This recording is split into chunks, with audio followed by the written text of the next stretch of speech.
I'll call the Tuesday, July 14th, 2026, 1 p.m. school board workshop to order. Please rise for a moment of silence, followed by the Pledge of Allegiance and the national anthem.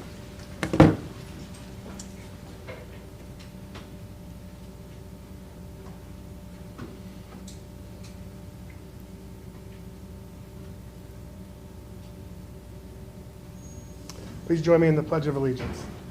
I pledge allegiance to the flag of the United States of America and to the republic for which it stands, one nation, under God, indivisible, with liberty and justice for all.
I am Furry, Vice Chair, and I am standing in for Chair Chong today. She will not be joining us, but she still will resume at our next regularly scheduled meeting.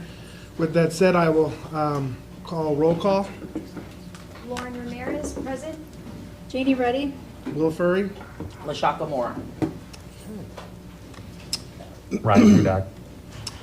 All right, Superintendent Moore, do we have any additions or changes to the agenda? Yes, please. If we can move item 17.02 and item 9.04 to right after public comment before finance items. Okay, very good, noted.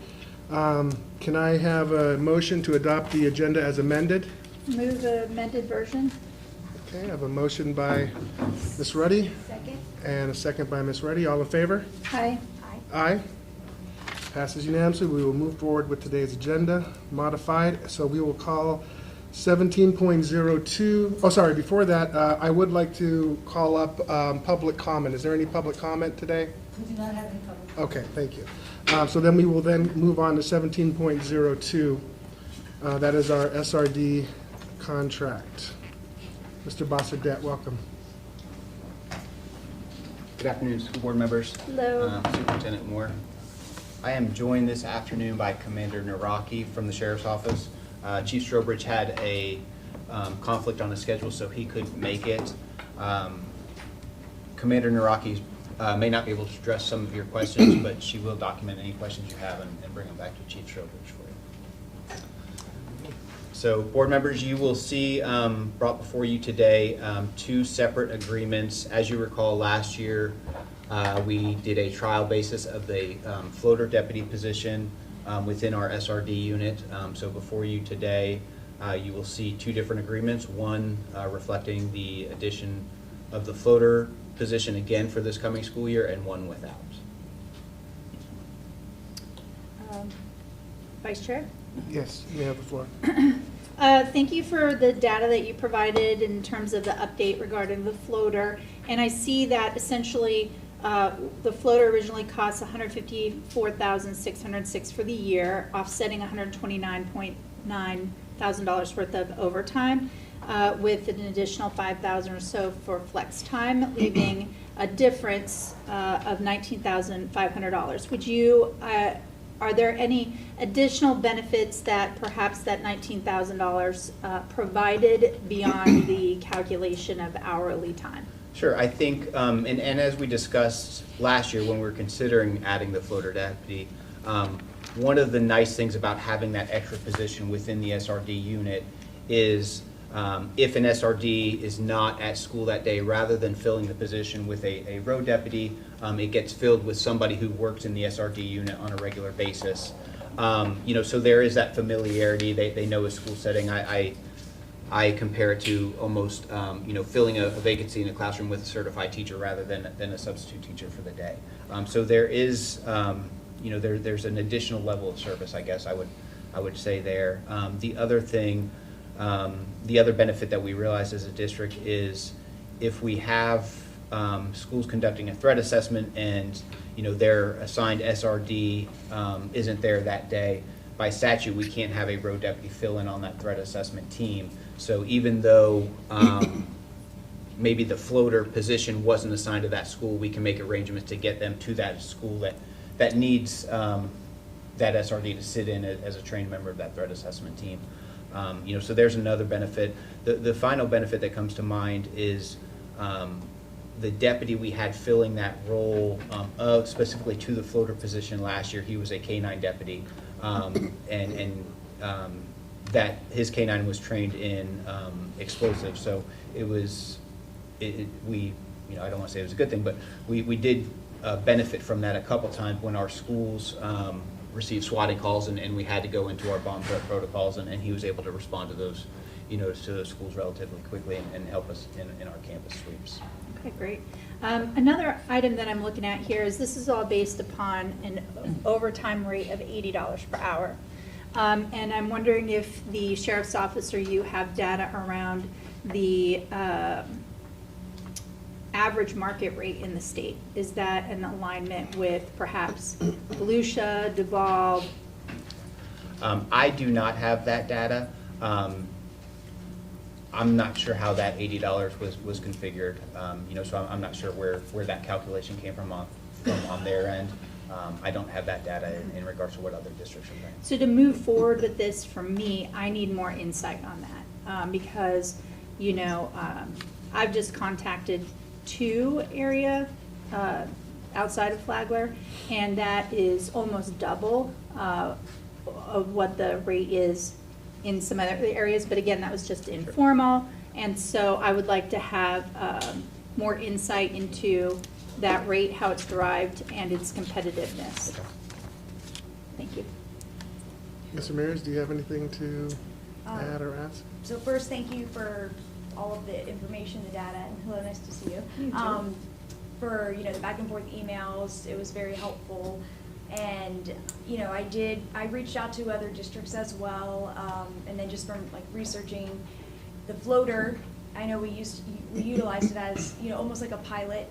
I wanted to kind of ask the board what your thoughts were with data-wise. Do you feel, I know we categorized it as a pilot, but would you feel a 1 year of pilot data? Not that we have all the data we want, but do you feel like that was sufficient enough for you or even yourself?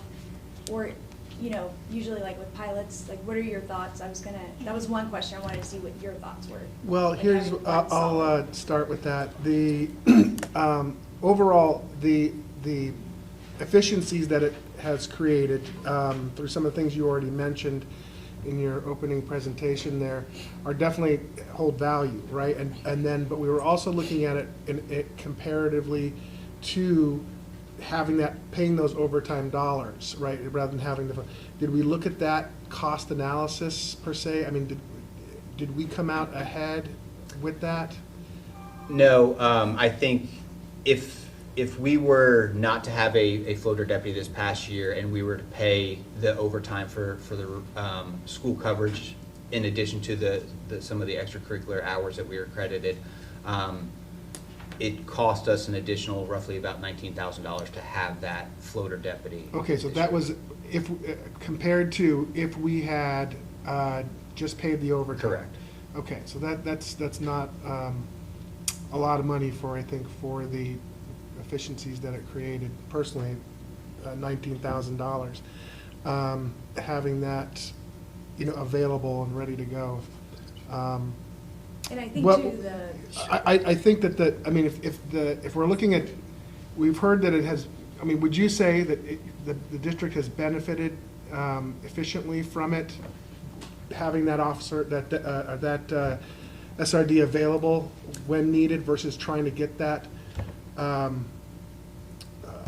overtime deputy? I think from an operation standpoint, there's Yes. clear benefits. Okay. From an operation standpoint. If we decided, we were gonna move on without the floater position, we would still manage and still provide a safe learning environment for all of our Yeah, students. and that's really what I want to say. Was there any reason why you could see it would be better to do it the way we were doing it before than having the floater? I think to Ms. Ramirez's point, off a one-year trial, it showed that we did not save money. So from a financial standpoint, I guess would be the downside for this 1 year. That being said, what does next year's look like in terms of vacancies needing to be filled? We don't know. We don't know that. So. Well, I guess where you're going with it, Mr. Ramirez, and correct me if I'm wrong, is should we move forward with this as a permanent, or should we extend it for another trial year? Well, Is that? and that's what I wanted to see what your thoughts were. So from my perspective, and thank you, you sent us, multiple emails, and then, anything that we requested.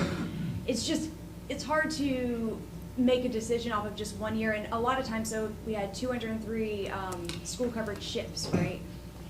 But you just don't know, like someone could have the flu or have court, but they may not or may, so that, it's hard to tell. I knew going into it that this was not going to be a cost-saving role because you can't guarantee that anyway, even with just any faculty, let alone SRDs. But in my mind, it was more of peace of mind. I think for me, just knowing these SRDs know our campuses.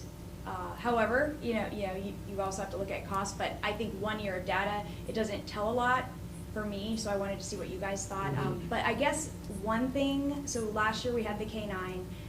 We will not have the K-9 from my understanding, and I just want to make sure that, because that was a huge selling point for me, because I think that was very, very safe, efficient. They were able to go to multiple campuses as opposed to the past, only FPC. I know we brought it up as a board in the past about potentially looking into more of those type of K-9 units, but again, that's up to the sheriff's office, if that might be something to talk more into. But I do know that's a lot for them to handle, but I know we've talked about it multiple times. That was a huge seller point to me and community members with safety and especially with the swatting calls. But that's not gonna stop. I mean, that happens at every district, so we just have to be prepared for that. But the K-9 thing was, but, yeah, so I don't my know. perspective Yeah. is that with the current funding challenges and enrollment challenges, I classify items into two distinct categories: the needs and comforts, right? We have the need to protect our students, and while having a replacement SRD who's familiar with the campus for absences is a comfort, the need is to have a qualified professional there, and that is covered through the road substitute. We are not in a position with our general fund balance reducing to be able to me, lean towards comforts when they cost extra, because either we're going to decide where those cuts are happening, or the state is going to end up deciding, and we will not have the say in a few years if we continue our trajectory. My other concern is that we don't have a control over the salaries that are offered to the SRDs. Those are controlled by the sheriff's office. Those increases, as well as their health care offset increases, are out of our control, and in excess by, I believe, 100%, what we can afford our own instructional staff. And so that, to me, is also a concern in terms of long-term feasibility. I feel that a year is an extensive pilot. Often when we do multi-$100,000 software purchases, we're doing a pilot of 3 months. So I think we have a full year of data. If we didn't utilize that floater SRD to an advantage to us in the district that would exceed the loss, then if we didn't do it within that year, we're not going to do it. So that's my position.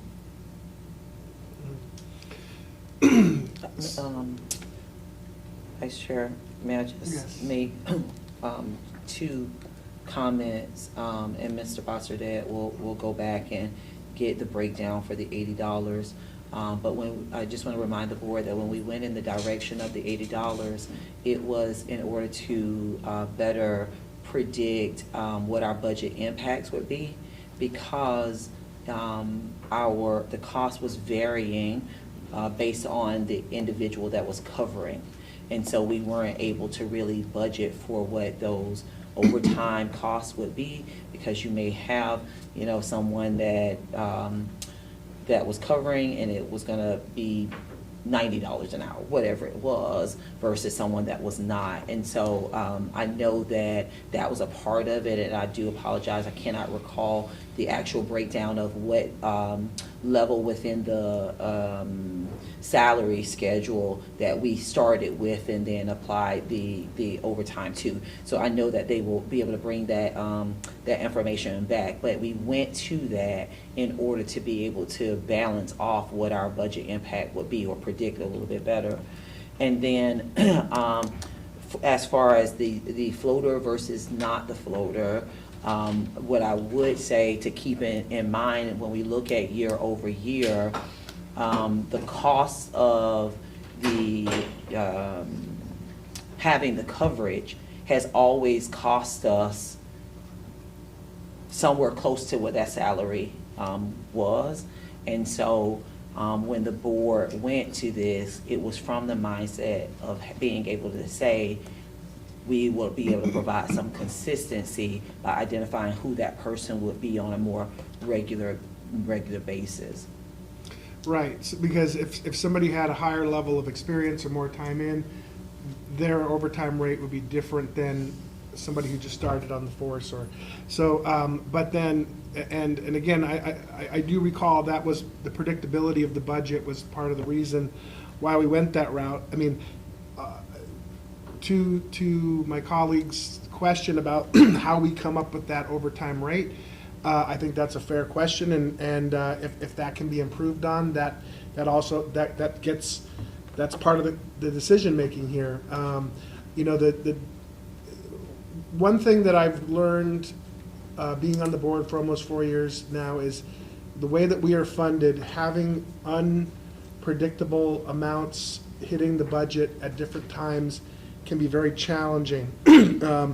We don't want to pay a fortune for that luxury, but when it makes sense to make sure that we have these funds budgeted, I think it's a good place to be. So there are some merits there, because you don't want to be at the end of the year, see our student counts down and our funding levels are lower, and we haven't budgeted for that extra money. So it is a scale to weigh on both sides of this. So I would like to see if there is something better that can be done with the hourly rate. But I'm looking at the differential between having that predictability and at least this year, last year was $19,000. We knew that was going to come out that way, right? I mean, for the most part. So those are just I'm just putting that out there for the other board members to consider, as we decide on which way to go here.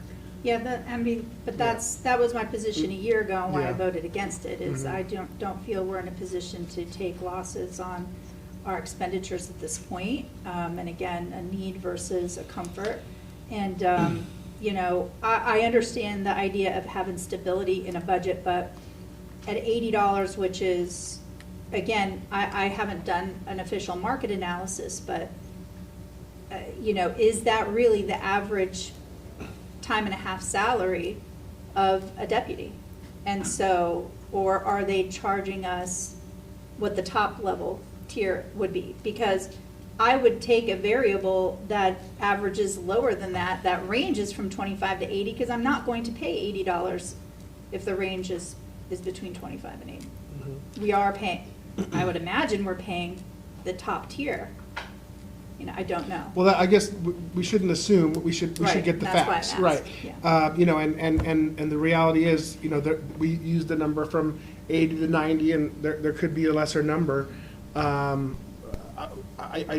We just want to make sure that the district is paying a fair rate for that security. It's just like anything, like you buy a bundle because you want to get a little bit of a discount, right? We're basically kind of bundling overtime here to say, hey, at least we know what we're going to pay every month. And so, but there's a point when you say, well, it might be better just to pay an à la carte than pay for the bundle. And I think that's, from what I'm hearing from the board, they just want to be sure that we are paying the right number, you know, in this bundle that we've got here for And I overtime. want to add one thing. So Ms. Ruddy brought up, you know, being comfortable, and, you know, we have an SRD that knows our campuses. But for me, I think of this. So October 13th last year, we were invited to the threat management training, and it was at Rimfire. So I went, and I've been at Rimfire. I've visited Rimfire multiple times, daytime, nighttime, you know, PTO before I was school board, and for events. I know Rimfire is huge. I do get lost, but, you know, I know that campus, and in that moment, so I'm put in a situation, and I was in a room looking around, and I've mentioned this before, but the sign, like, you can see the sign. I saw the sign, I could read the sign. I had to say where I was. They said, where are you at, what room? I couldn't say. I said every other room than the room I was in. But for me being comfortable, for our schools, for our kids, I think having an SRD that knows our campuses, they are comfortable at every campus. They know where the light switch is, where the outlet is, where the elevator, where the AED, for goodness sake, you know, everything. So for me, I see what you say, Ms. Ruddy, but I'm also like, I was put in that situation October 15th, and I know Rimfire, but I did not know Rimfire that day because of that. And I just feel if we had someone who has never been to our campus, and you know, these are things I'm just trying to go, what's the best for our students, right? They haven't been to our campus. Someone has the flu at Belterre, someone has the flu at Matanzas, someone has to go to court, and, you know, we have to have someone there. They get someone, we're paying more than what we would without a floater, because with the coverage, they've never been to our campus, something does happen, they don't know, because, you know, I know we have the signs, but just for me, being comfortable in those situations for an SRD at our campuses, I prefer that, but you know, that's why I'm glad we have the data to look over it and for you to answer the questions. But that was you know, I've been at Rimfire multiple times, and I didn't know what room I was in with that situation. So I just want to make sure, you know, we pick what's best for the campus, our students, our staff. And, you know, the 19,000, it's not too much, but can you correct me if I'm wrong? So 129,000 was the estimated overtime avoidance that we avoided. So we did avoid overtime with having the floater, 129,000. So that number comes from how many shifts needed to be covered throughout the school year. Okay. So if we did not have the floater position last year, we would have been billed 129,000 for school to cover those school days that are required. So for me, it's not necessarily a cost savings, but then again, and I know the public knows this, but we are mandated, we're not provided the proper funding to provide what we need, but we're in a good situation where we don't have a lot of campuses to manage, but it's nice that we can manage it with those that are familiar with our campuses. But Yeah, and we just need to also weigh in, operational efficiencies in there as well. Having that ready to go, not having to have to get schedule an overtime officer. Were there any cases where we needed to fill a spot where we didn't have a deputy available before, while we were doing the overtime?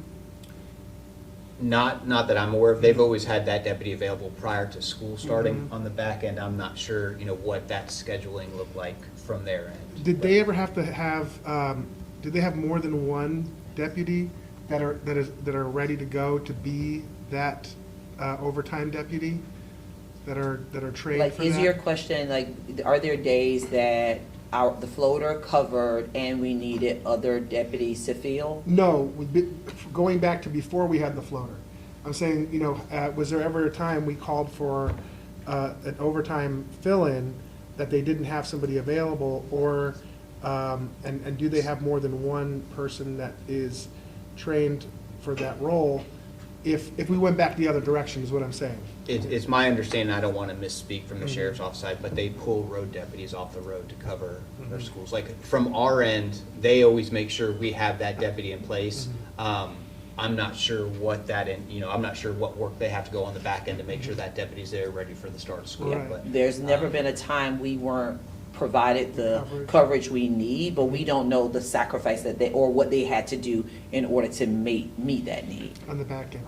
And, obviously we have very talented law enforcement here. But, I would imagine that the school resource deputies that are assigned, they have some additional levels of training that go along with their service over a road deputy when comparing the two. yeah, I think, obviously, the required threat management training is the biggest piece. But they also know our standard operating procedures in regards to school safety. They know, the transition schedules at each school.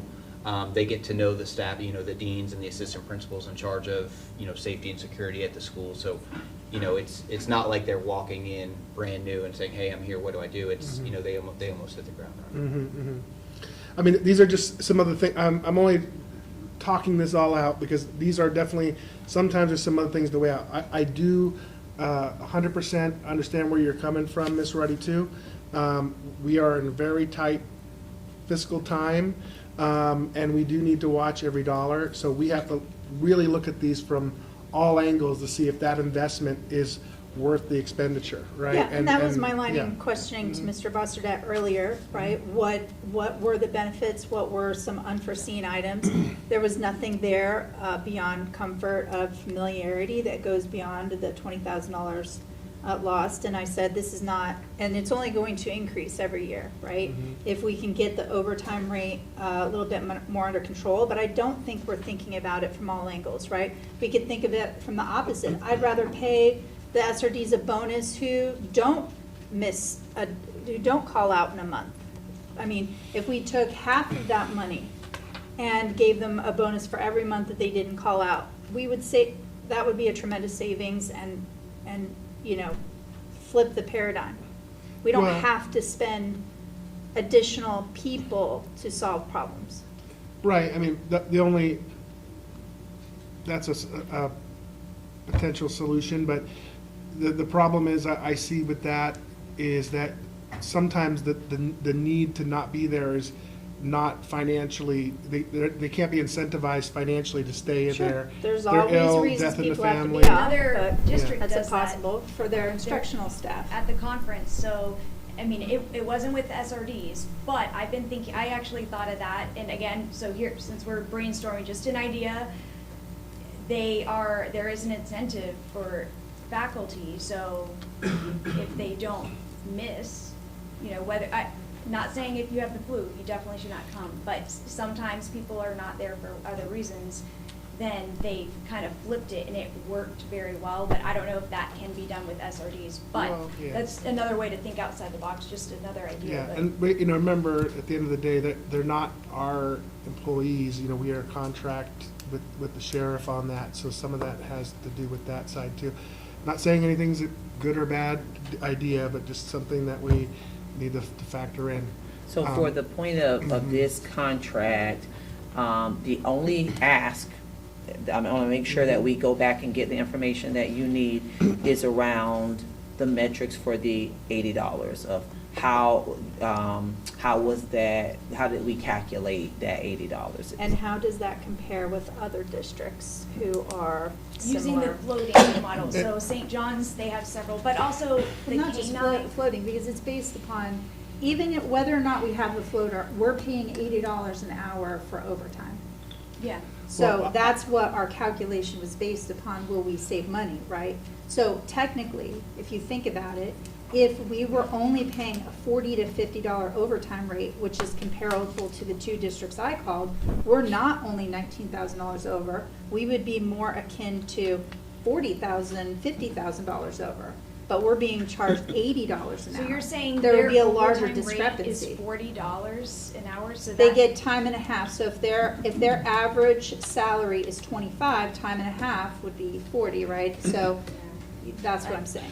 Well, what I'd like to see also in this information coming back is what are the actual ranges of overtime? So if we had this bucket of deputies that were this many years in or with that experience, we would have been billed $40. I'm just throwing that number out there because it's been said.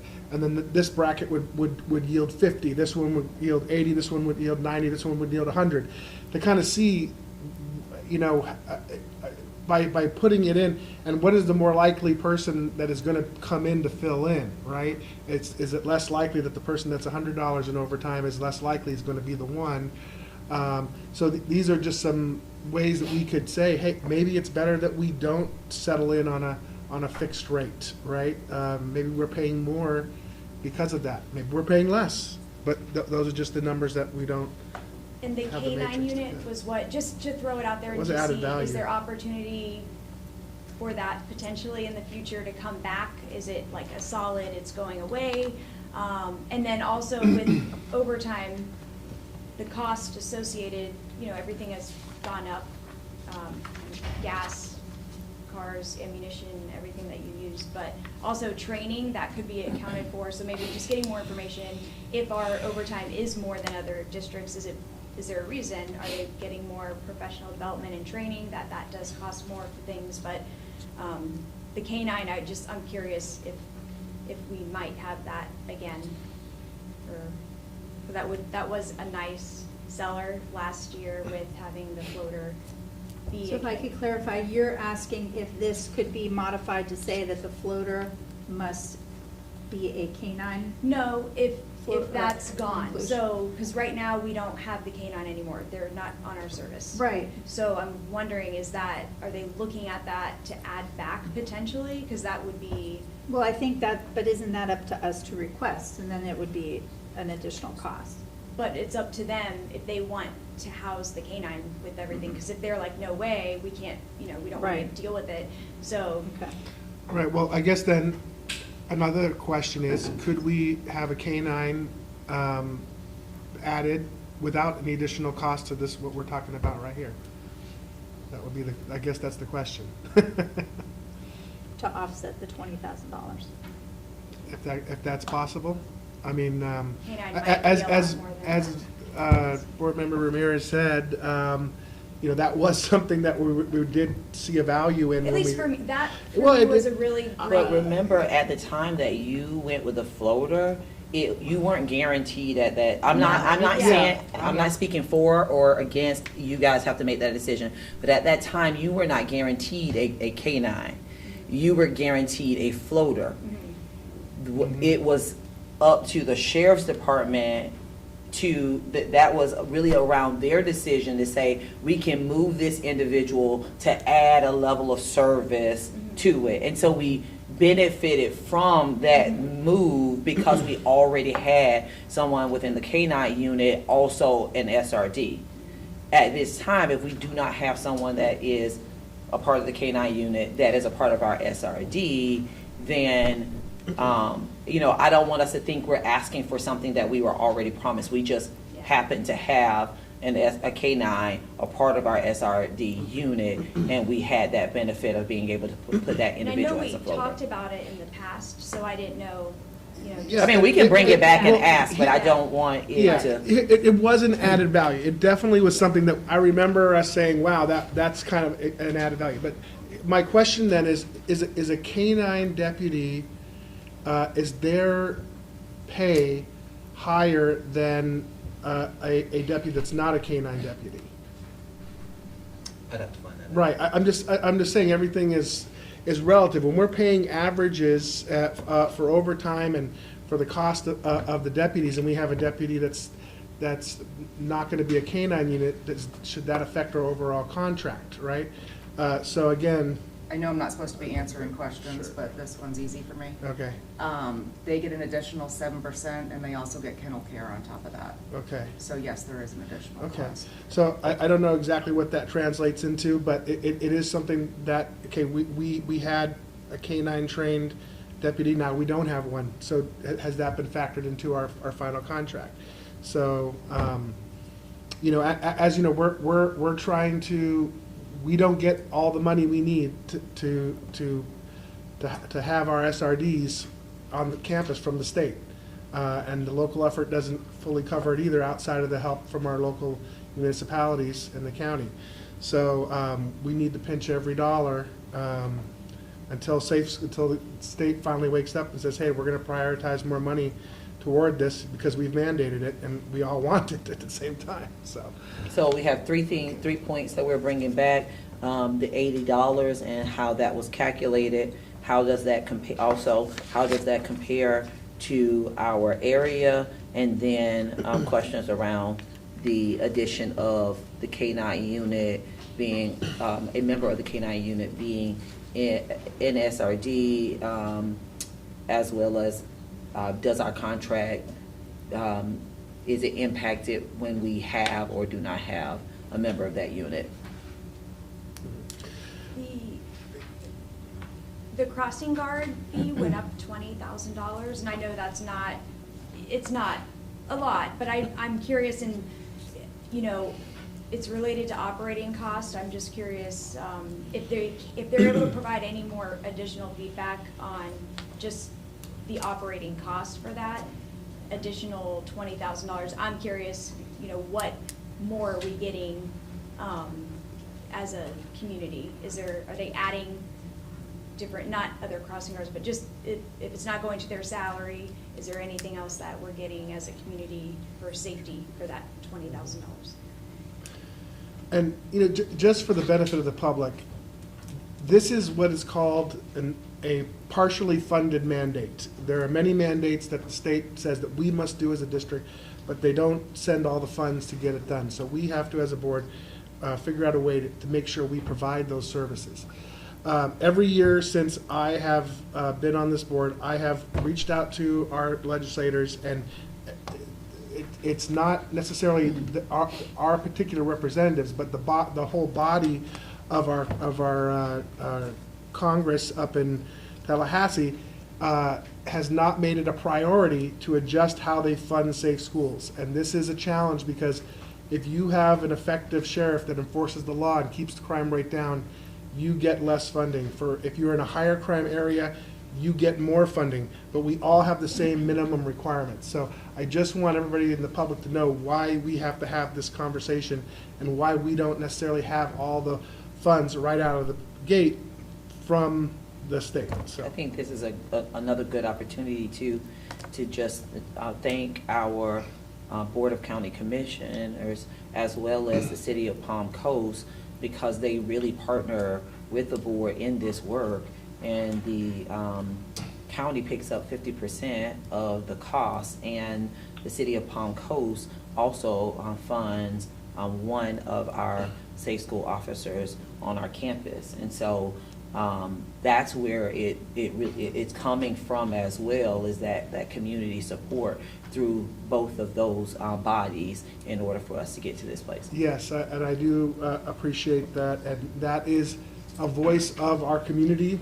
through their elected officials that have prioritized safety and security in the schools by funding that deficit. So thank you to all of them. All right. Anything more on this matter? Thank you for gathering all the information. Yes, thank you very much. Thank you. Appreciate your time. Okay, so now we will move on with agenda item 9.04. And that is our memorandum of agreement for dental sealant program. And Mr. Finelli is joining us.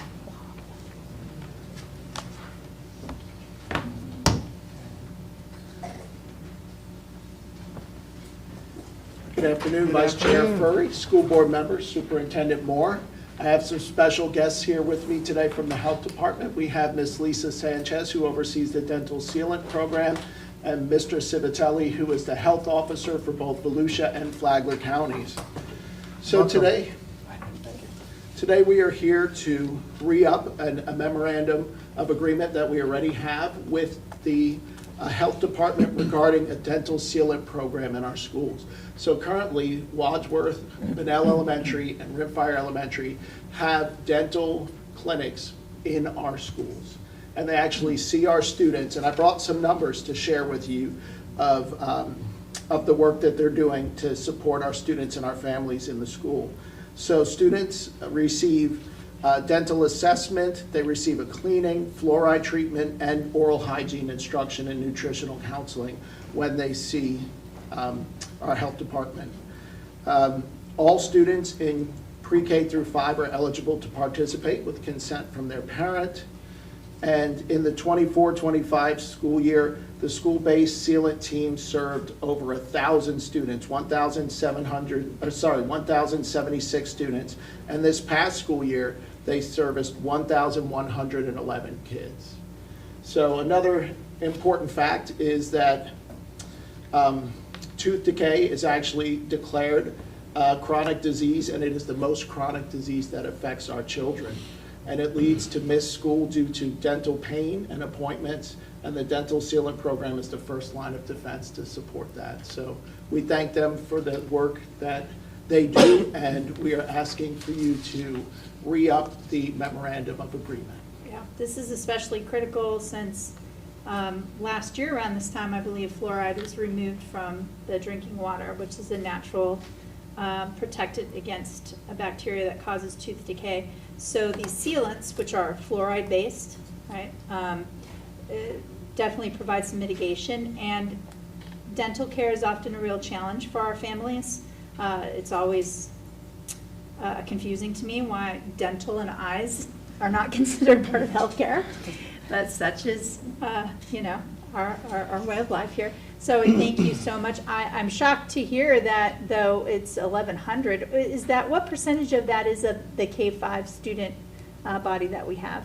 Do you know offhand? Because we have about 13,000 students, that would be 1%.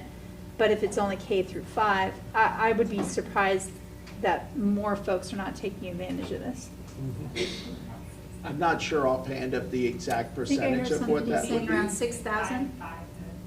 5 to 6,000, so about 20%? Okay.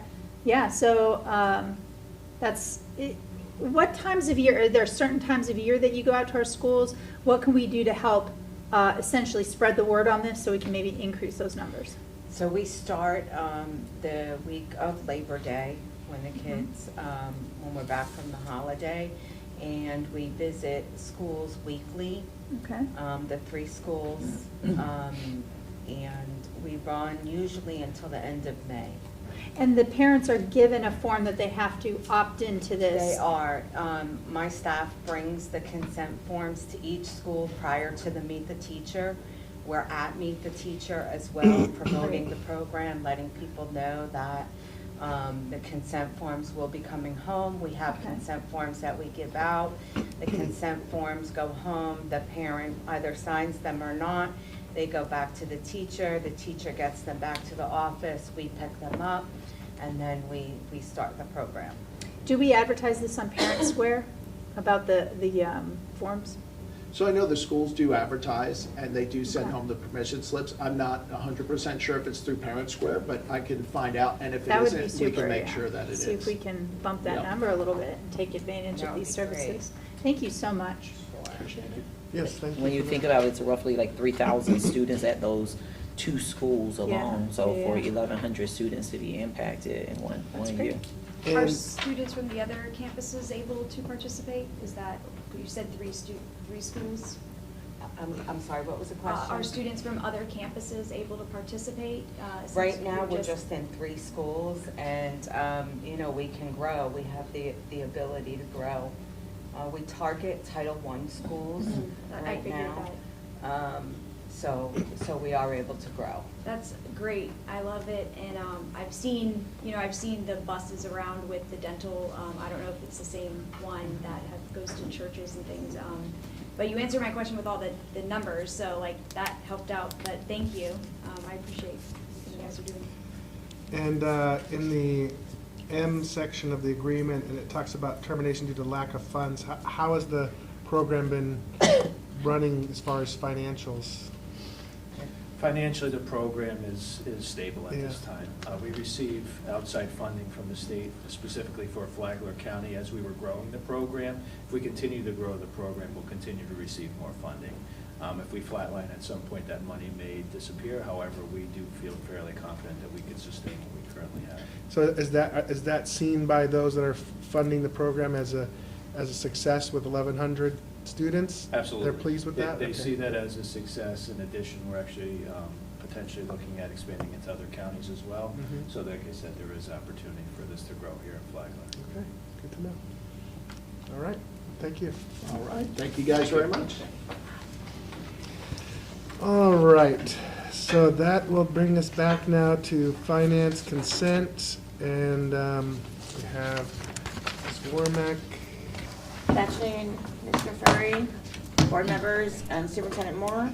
I am here to answer any questions you may have on finance consent 7.01 through 7.07, starting with 7.01, charter school financials.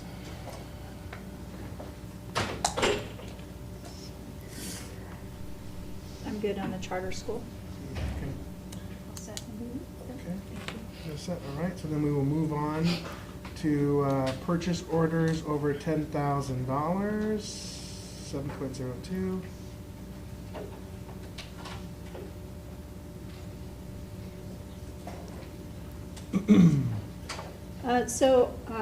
I had a few questions that I believe received some answers, but I think there were a couple that Patty had to pass off to some folks. So I'll just highlight them here a little bit. First, Old Kings, right? We've had some water damage over the course of the last year and a half. Just curious if each of these incidences were isolated or pointing to a more deeper problem that maybe there needs to be some upgrades or something to avoid future damage. Welcome, Mr. Bush. Good afternoon. This recent, we had a carpet fan that caught fire in a classroom Thank that goodness set nobody off was the hurt. sprinkler system. Right. So that's where, So I mean, the it worked. 500,000 for this is for that? I thought No. this was, because this is the purchase orders over 10,000, so that I believe there was 500,000 for, oh golly, let me find it. It's for the Are you talking about the waterproofing water? and oh, The for waterproofing, yeah. building Okay. 5. Yeah, that's So the is this wa, part of a mitigation program for this? no ma'am, this is on the outside, such as we did at Rimfire, if you recall, and then we've also done No, it I don't recall. at Benell Elementary School, the entire Okay. campus where we take out all the So caulking, this is the for water waterproofing. intrusion, like from storms and such, to prevent it? Instead of painting the building, we're doing waterproofing and coating, which the mill thickness of that is 3 to 4 times as if Okay. you were going to paint it. Yeah, Um, now I do recall, I think just because the 2 or 3 incidences of water damage, it just had on my mind that it was Yes. related to I apologize. something more endemic. No, my mistake. Thank you. Uh-huh. Just on that, because you brought it up, Go ahead. is that something, the fire with the fan, is Mhm. that something that would fall under our insurance? Yes, sir. Okay. Yep. Yes, we called Belford in and it is going through our insurance and repairing that and fixing that.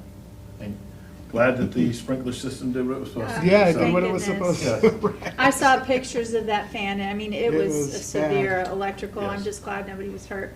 I would love if you highlight a little bit of the work that is planned for MHS. There's some significant budget allotment for that in these PO requests. Do you want to touch on that specifically, the track surface? So the track surface, that's part of our maintenance that we have to do. When we originally did the tracks at both high schools, there's maintenance we have to, every 2 years, the schools are to clean them, have them pressure washed by the company. And then every 2 years after that, then we have to come back through and basically do what we're doing right now. They look for cracks, the resurfacing, to make sure that if there are any rips, we're repairing that, and that's part of this process, it's maintenance process of So it's a it. special type of surface for those tracks, right? It's a rubber trap, so this is just part of the maintenance process that we have to do. And this is throughout. an investment of, I think it was over $100,000. The original was for if we were to do the track, I think it's a little over 400,000, I believe, to redo the entire track. This is just a maintenance part of it. Great. Every 4 years is this, and then between that are just the cleanings. Next year, we will do FPC, the same thing that we're doing this year at Matanzas. Beautiful. Is that budgeted in the 5-year capital, or is that the school district? Yes, on our maintenance side is part of cost that we know that we have to when we put that in, of maintenance costs, so yes. My other question to you was about the Fitzgeralds. There's some monies allotted for house lighting. And so I know we have a special agreement with the board for the Fitz regarding certain updates that they provide, capital improvements, but then we retain. So can you help me understand what portion, and it sounds like they're not contributing to the house lighting in this. So how do we differentiate what the Fitz helps to contribute towards supporting and what they don't in terms of capital improvements? I don't have a percentage of what that would be. When we looked at this, when I was talking with Amy, the lighting for the stage lighting and the house lighting all is very old and all needs to be updated. The house lighting, is obviously what's in the audience, and that's what is. We've been having issues on the maintenance side. About every probably 4 to 6 months, we were having to have a contractor go up in the ceiling and to try to replace those, and it's just in disrepair. So on this particular one, I know Amy was trying to raise some funds for the entire lighting project to include the stage, and when we got a budget number, it's approximately about 1.7 million to do, if we were to do all of that, which we felt we couldn't do all of that at one time, so we kind of broke it down to do the house lighting, which is what we're doing right now. And I did speak with the new director. He was going to look into if there were some funds that were allocated for this, but we have a meeting next week, I believe, about the house lighting, and then talk about the stage lighting and what they can contribute to that, because that is going to be probably close to $1 million roughly project to do the stage lighting, which is not part of what we're talking about right now. Ms. Moore, can you clarify, I thought our agreement with the Fitzgerald board was that they provided capital improvements, or is this a shared responsibility in this case, because the stage lighting and such are also used for our theatrical classes, and so that's where we're coming in with some of these funds. Yeah, and I know Ryan has come up to really address it. The base, the base to what we do is first looking at what would we do for it if it were just an auditorium for our school, and then what additionally needs to be done for the impact for it to be a professional environment for our community, right, and how we partner together to identify the differences and the needs. And I know Ryan has worked with them on this. Just kind of a little bit of the background on these larger type of situations when we're looking at them. So each one of the ones that we've worked through, particularly around some of the audio things, some of the video pieces, audio boards in the past, we've looked at what that would cost to do, what we would do for a high school relative to that, and then looking at, okay, what's that professional level, and then what's the difference. So it's not necessarily that it's a direct percentage, but it's gonna be some conversation back and forth when the scope of that project is defined, to sit down and go, hey, you know, this is what we would have done otherwise, and then this is kind of where we're gonna need additional funds. Not knowing specifically, we still have some other meetings to get through, because I think this PO, correct me if I'm wrong, Corey, is really to define the scope of the project. So right now, I think we're just kind of looking at and estimating what the cost of that project was. But once this moves forward, we'll have a better idea of what that is, and then we can look at, okay, what is the difference between what we would have done to take care of you know, 40-year-old building relative to house lighting, relative to what we would say we would want to be able to, you know, electronic controls and those types of things that maybe we wouldn't necessarily do compared to what they would want from a professional side of things. Okay, So those are all conversations to have once that scope is.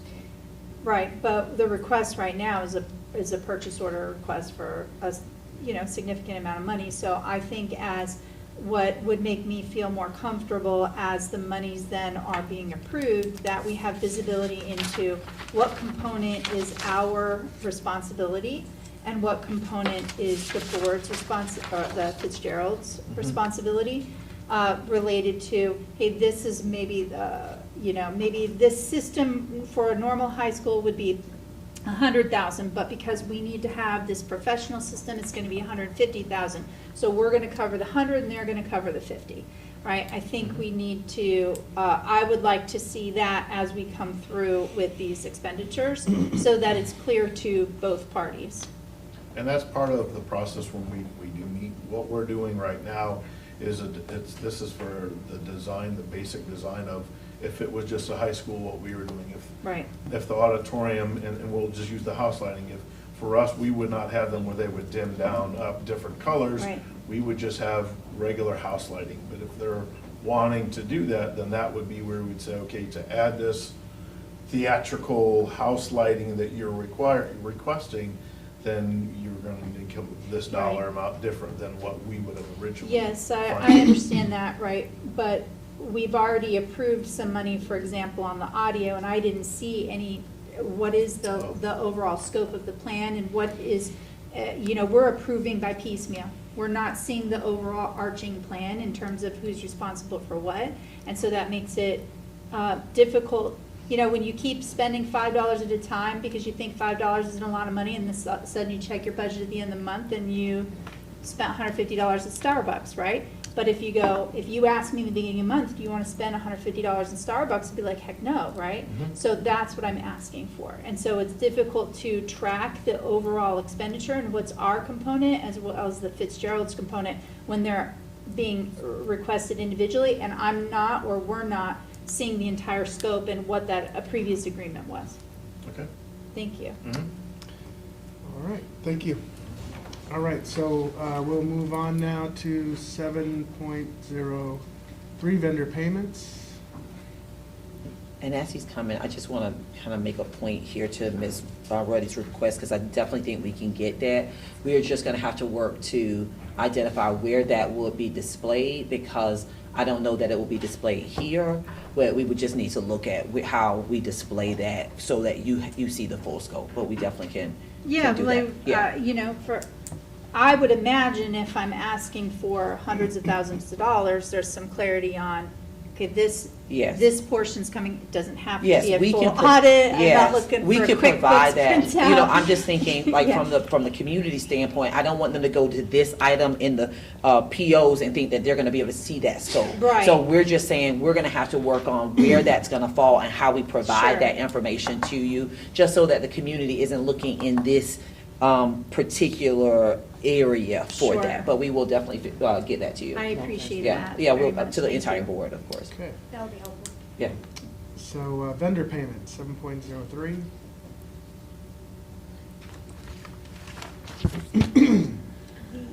I just see a lot of great things happening with like Belterre Elementary design studio transfer and like renovations. So a lot of things like getting ready for the new year. So lots of good things like for our students coming up, but I appreciate that. Thank you. If there are any others, we'll move on to 7.04 for the budget amendments and transfers.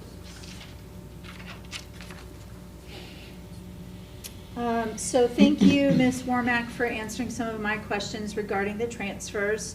For example, the unusual increase in gasoline prices of $26,000 is, pretty significant. I'm also curious to see how that continues while gas prices have reduced. And I don't know if this affects diesel. Sorry, I'm not a mechanic type person. But I did read an article where the United States approved the ability to switch to the type of gasoline that is normally reserved for the winter time for use in the summer. The reason why we typically have a different blend for the summer is because it's hotter and to slow the evaporation. So while the cost per gallon is less right now, people are not getting the same miles per gallon because of the evaporation rate. So I know that we may think, hey, it came down from 450, 387.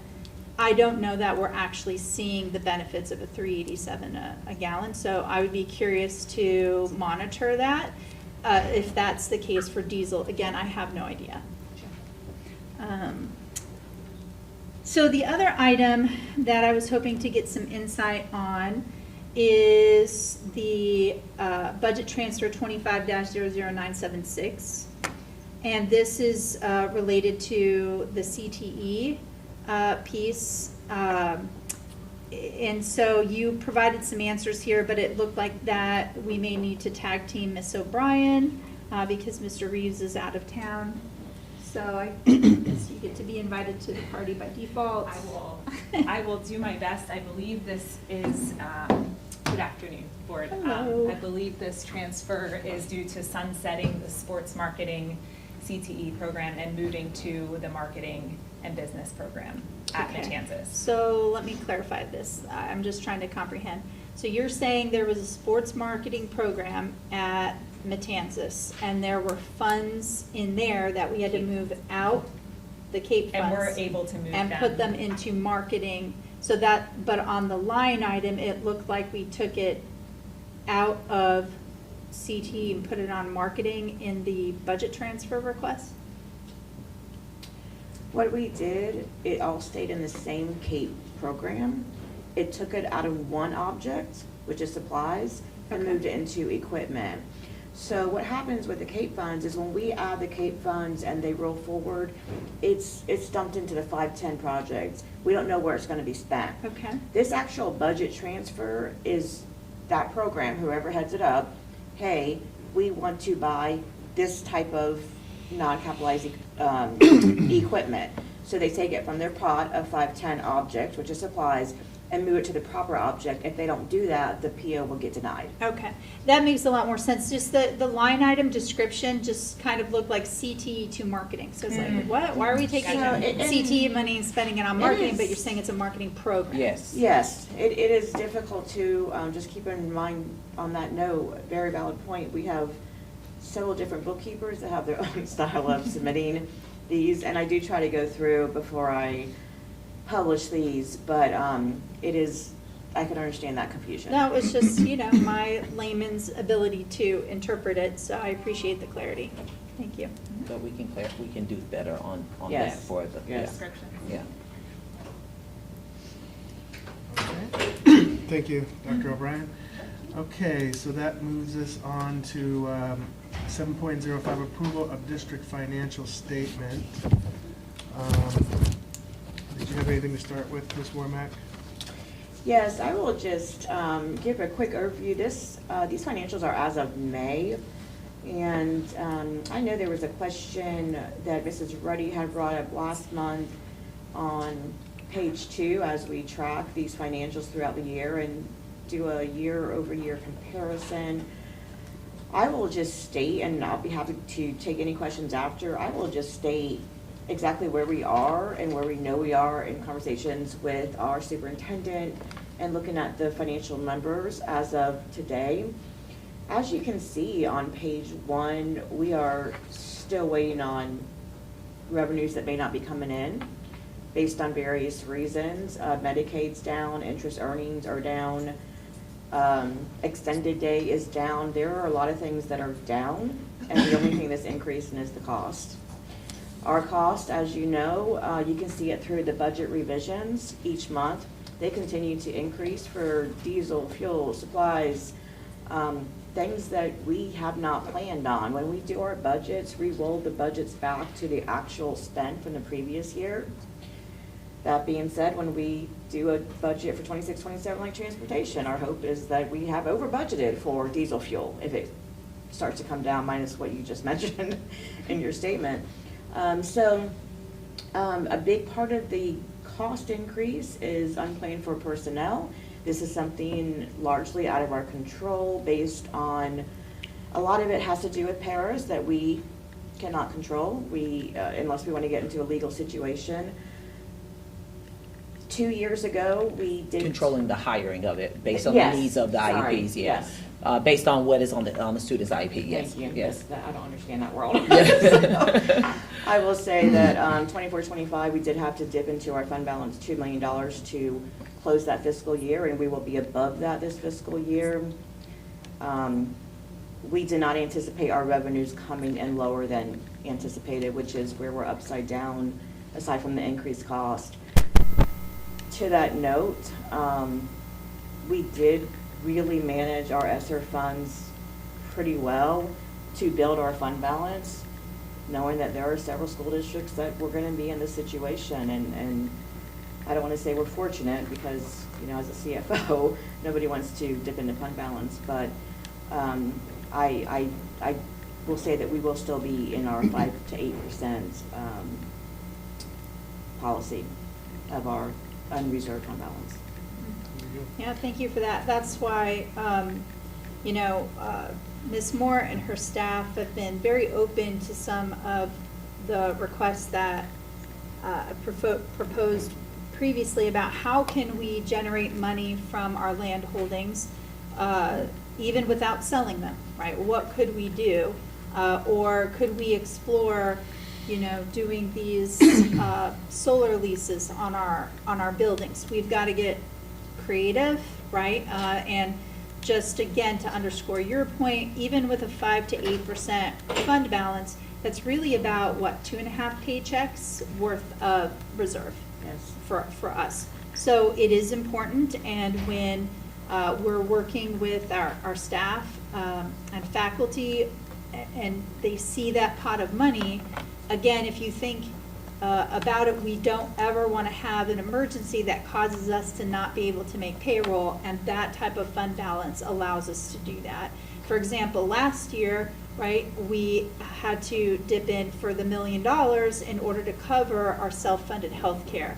And so it's not that it's going elsewhere in terms of these crazy expenditures. That was a direct benefit to our faculty and staff, but these are the realities that we live in. So, and again, another reason why we need to be tighter across the board, because if we look at the May statement, if you look at the fund balance just for that month, we're spending more than we're bringing in.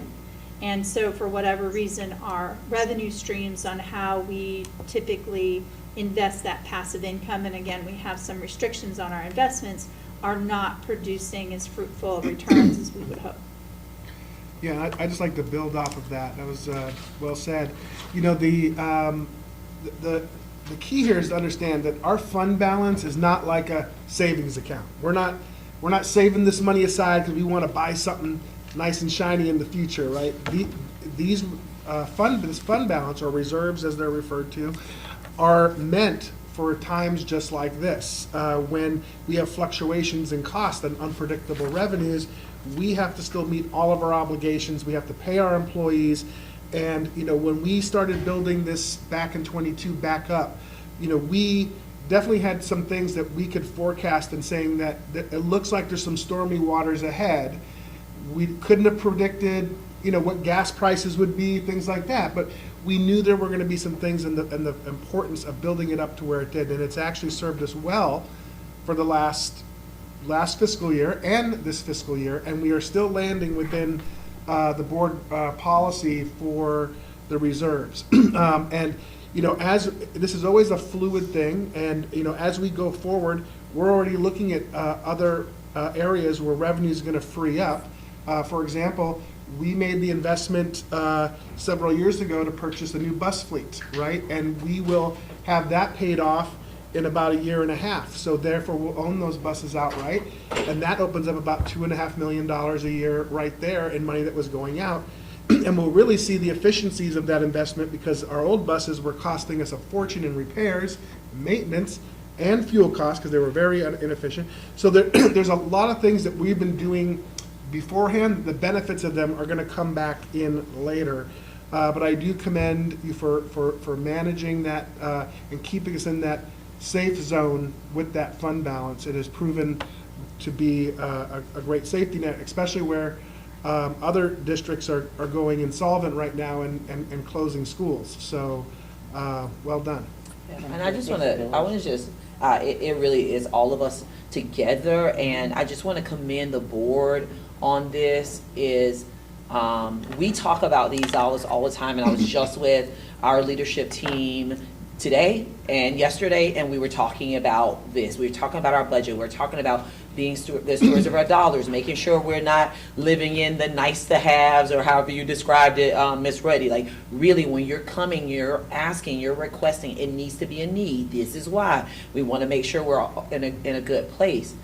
But outside of our leadership team, right, we're outside of the board, our chiefs, our principals, our directors and such, our employees are not being negatively impacted from this, from the lens of, as a board, we're not doing massive cuts and layoffs.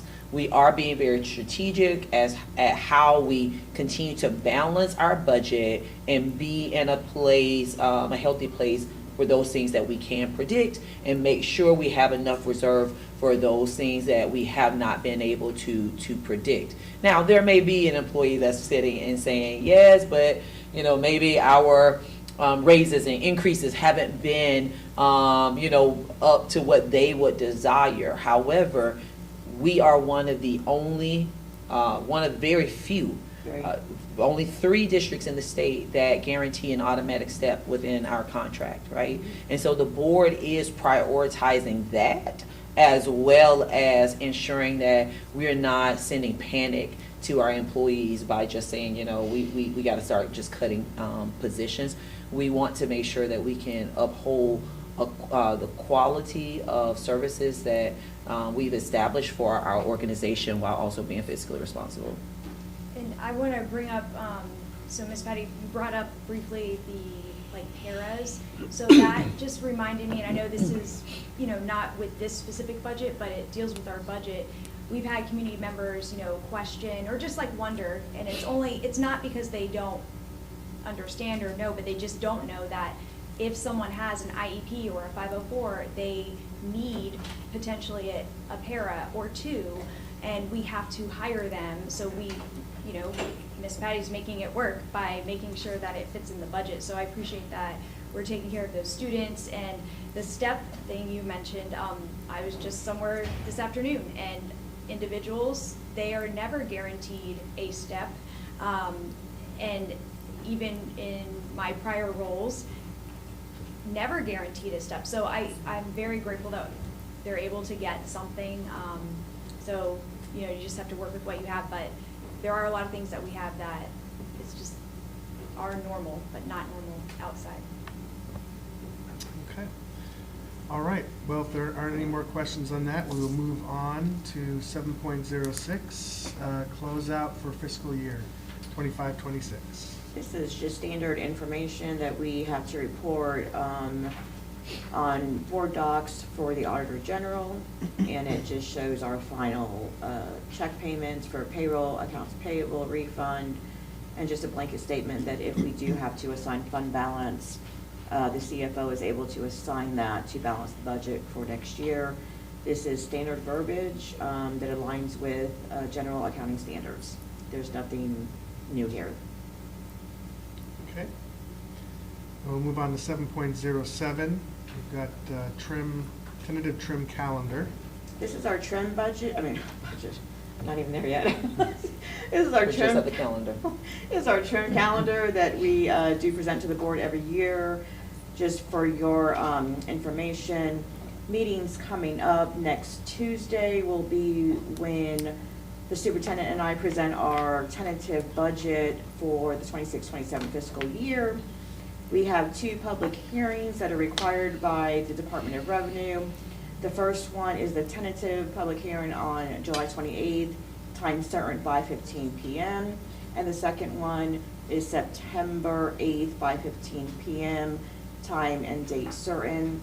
And the only item to note here is that after our meeting next Tuesday, we will advertise our budgets in the paper on Saturday, July 25th. Okay. All right, well, thank you, Ms. Wormack, appreciate it. Thank That leads us to now academic services, and 9.01. Mr. Reynolds, welcome, and we're going to go over NEFAC, Professional Learning Catalog. Good afternoon, Board. Good afternoon, Vice Chair, Superintendent Moore. I'm just here to present the Professional Learning Catalog. This is developed through NEFAC and the DOE. This outlines just the system that we use to provide professional learning, how to code it in our computer system, and all of the structures that are behind it. This is not our professional learning plan. This is just the system that's used in order for us to give and offer professional learning points to our staff.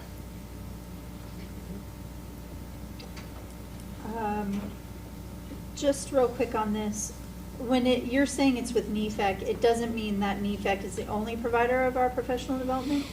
This isn't saying that NEFAC is our provider. It's They just just help us our- create the Okay. system as a member district. Right, because are we taking full advantage of the Lassinger Center through UF? They have an extensive set of professional development offerings for faculty in terms of recertification, ESOL, all this, even AI, right? Is that a regular part of our professional development offerings, or are staff and faculty essentially up to their independently seek that out? I know that we do partner them with several different opportunities, one of them being the math micro-credential. Yeah, they have a great program. I will talk to Ms. Furrer about the other opportunities that they offer to make sure if that fits Okay. within our plan, I'll we can send offer you a that. recording. I attended a webinar, and so I'll share that with you and see if it provides any insight. Yeah, we also use Bees a lot, which is a free platform that the state has. BEES or BEEZ? It might be 2 S's at the Yes. end. BEESS. Okay. Offers free online professional learning, and we use that for a lot of recertification. And we've done professional learning. Lassinger for reading and for math, but we have not done anything with the ESOL or the AI. We have for some staff members, but I wouldn't say that just our general staff. We've done that through Lassinger, but we discussed today actually expanding our offerings for ESOL and for reading beyond what we currently have. So we will definitely look into Lassinger for some of Yeah, I those was things. surprised there was a lot of stuff that I did not know that they had to offer. I never would have It's thought of insane. Lassinger for ESOL, but we definitely use it for the science, not science, I'm sorry, for ELA and for math specifically. Very cool. Yes, Thank we are you. very close with them. Yes, we are. All right, thank you, Mr. Reynolds. We'll move on to 9.02, mental health plan, and we have Mr. Finelli and Ms. Williams. Welcome. Good afternoon again, Vice Chair Furry, School Board Member Superintendent Moore.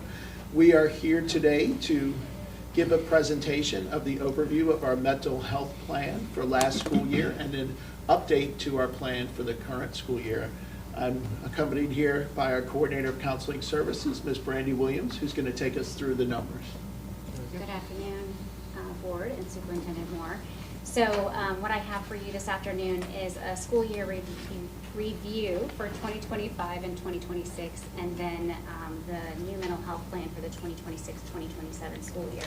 So under the review for the plan, we'll talk about what we did last year. We'll talk about students who were identified along with the trend data that goes with that. I'll also provide students identified and served by the clinical social work staff for 2026, and then we'll talk about the involuntary examinations, which are also known as Baker Acts, for that same period of time, 2021 to 2026. And then we'll talk about our next school year plan. So our mental health plan, just a quick review, is a multi-tiered system of supports. At Tier 1, we train all of our staff in youth mental health first aid in order to help them feel comfortable with identification and linking students for services when they're on our campus for any needs. That's a universal support that we provide. At Tier 2, we're providing brief solution-focused counseling for students who have maybe been identified for any at-risk needs. So a lot of times these are our students who may be going through a life transition or a change or a recent loss or something like that. We are providing them that brief, again, solution-focused counseling by our school counselors, and our school psychs are also credentialed to be able to provide that service. At Tier 3, we are providing clinical treatment. That's our clinical team, our licensed mental health providers, or our licensed clinical social workers are providing that. And at that tippy top of the triangle, we're talking about our Tier 3 intensive students.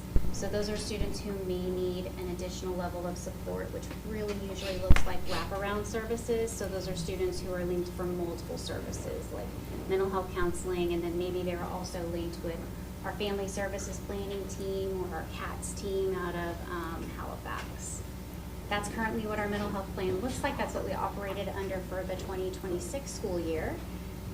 The data that came out of that, next slide down, is students identified for services. So as you can see, the trend data from 19-20 up through the most recent school year is growing or was growing, and then last year we had a little bit of a dip in those numbers.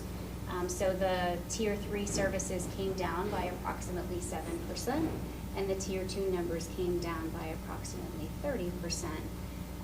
And that can be attributed to a lot of different things. I wish we had enough data to be able to say it's this exact thing. We have talked a little bit about some of the information that informs that, which is, of course, our last school year we had a great school year. There was a lot of growth and improvement on our campuses, and when we see that, we do see fewer students who are identified for mental health.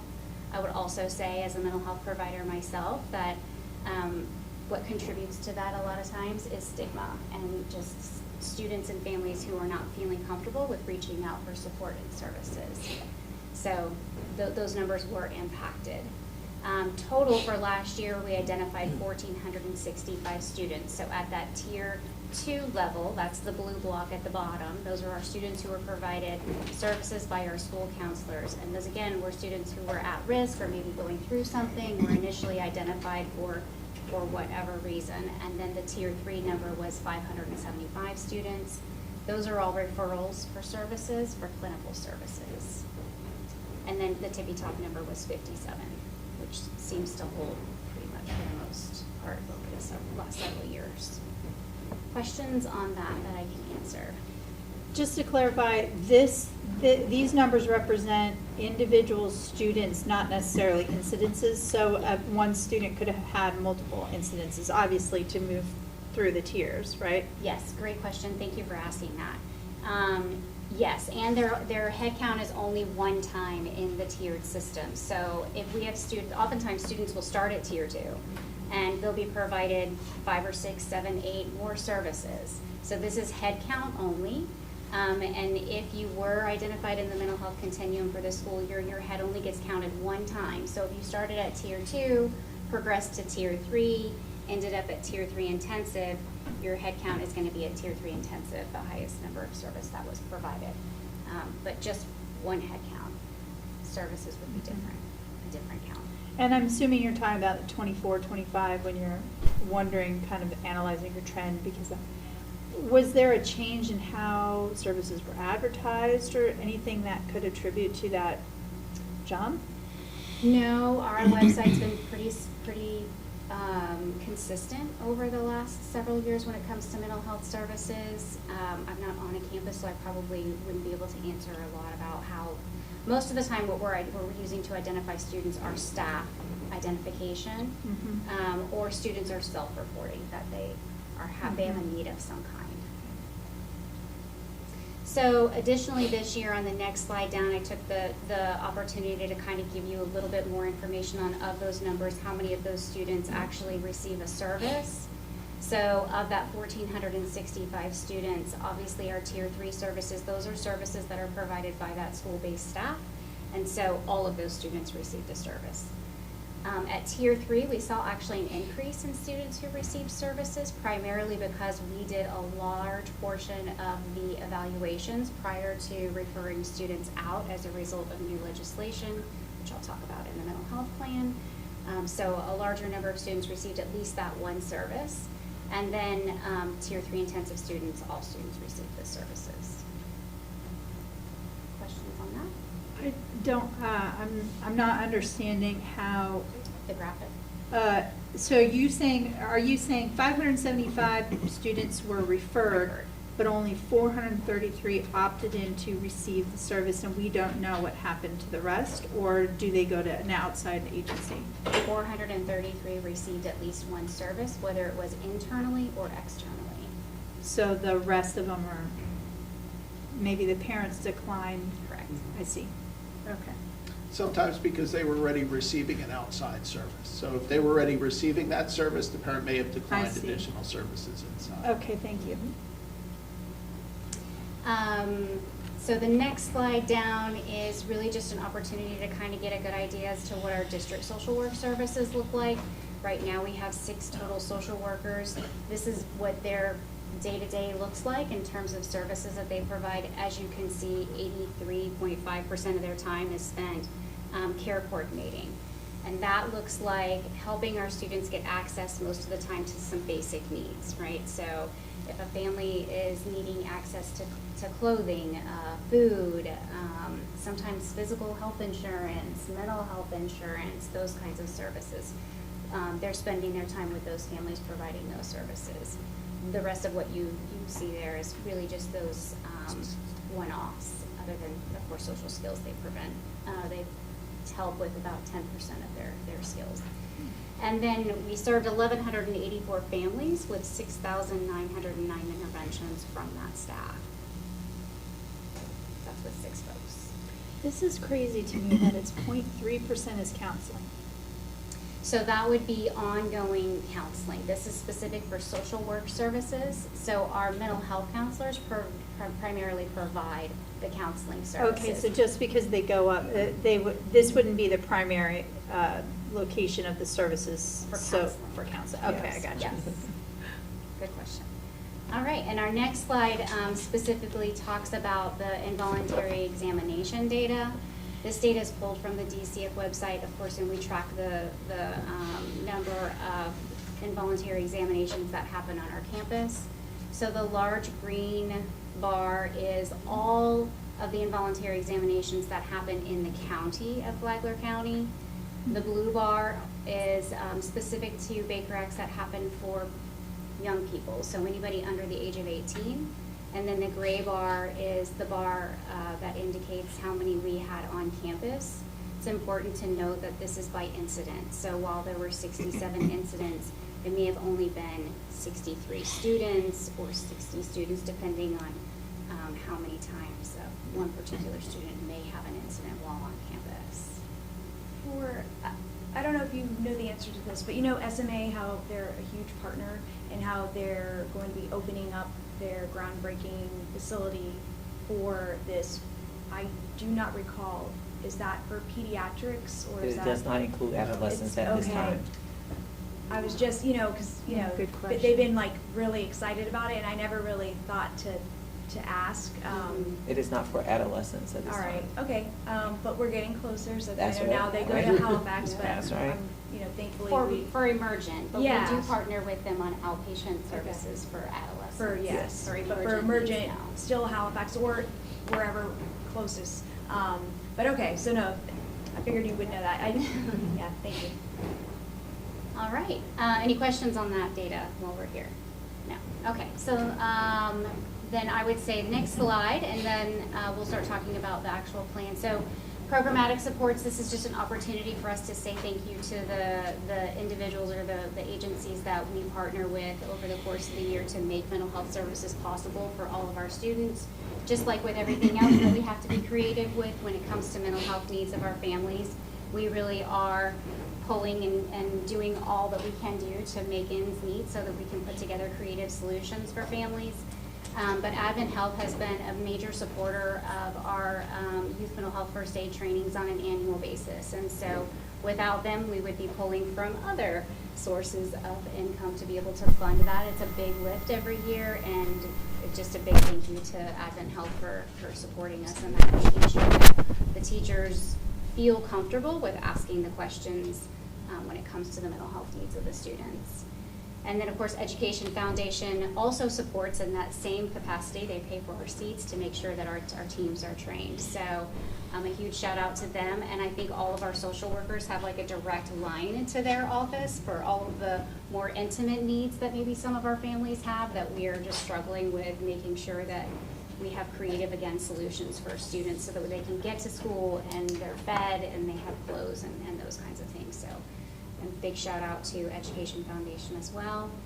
CJMHSA, that's our criminal justice, mental health, substance abuse grant. We've been in that grant now for, gosh, we're on our third round, maybe This is fourth. the third iteration, yeah. We partner with Flagler Cares and Flagler Sheriff's Office right now, really just to help provide that wraparound support for students who need us when we are maybe not in session. So summer right now, I know that we rely on them a lot to provide support for our families that are in that tippy top of the tier. And then our MOU providers, SMA, Halifax, the individual or the agencies that we work with to be creative problem solvers and put together services for our families, maybe a little from here and a little from there based on what their insurance allows for and things of that nature. Without our MOU providers, our team alone could not provide the clinical services that our students need. So we rely heavily on them, and it's a big thank you for the work they do. Anything else you want to add? Okay.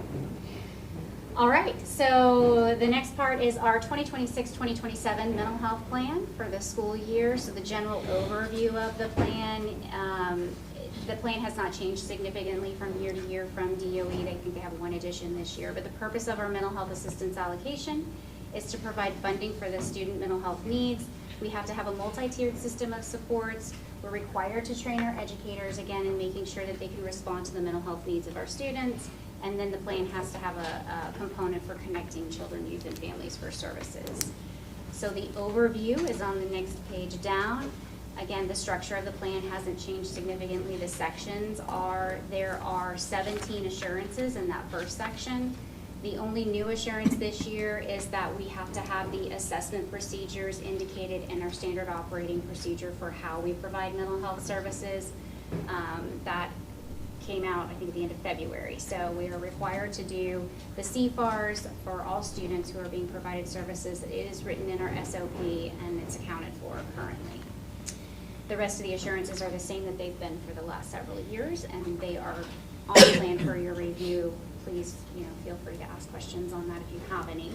We're also required to show how we're implementing the plan. So part of that is identifying what evidence-based practices we have and those that have been approved by the district.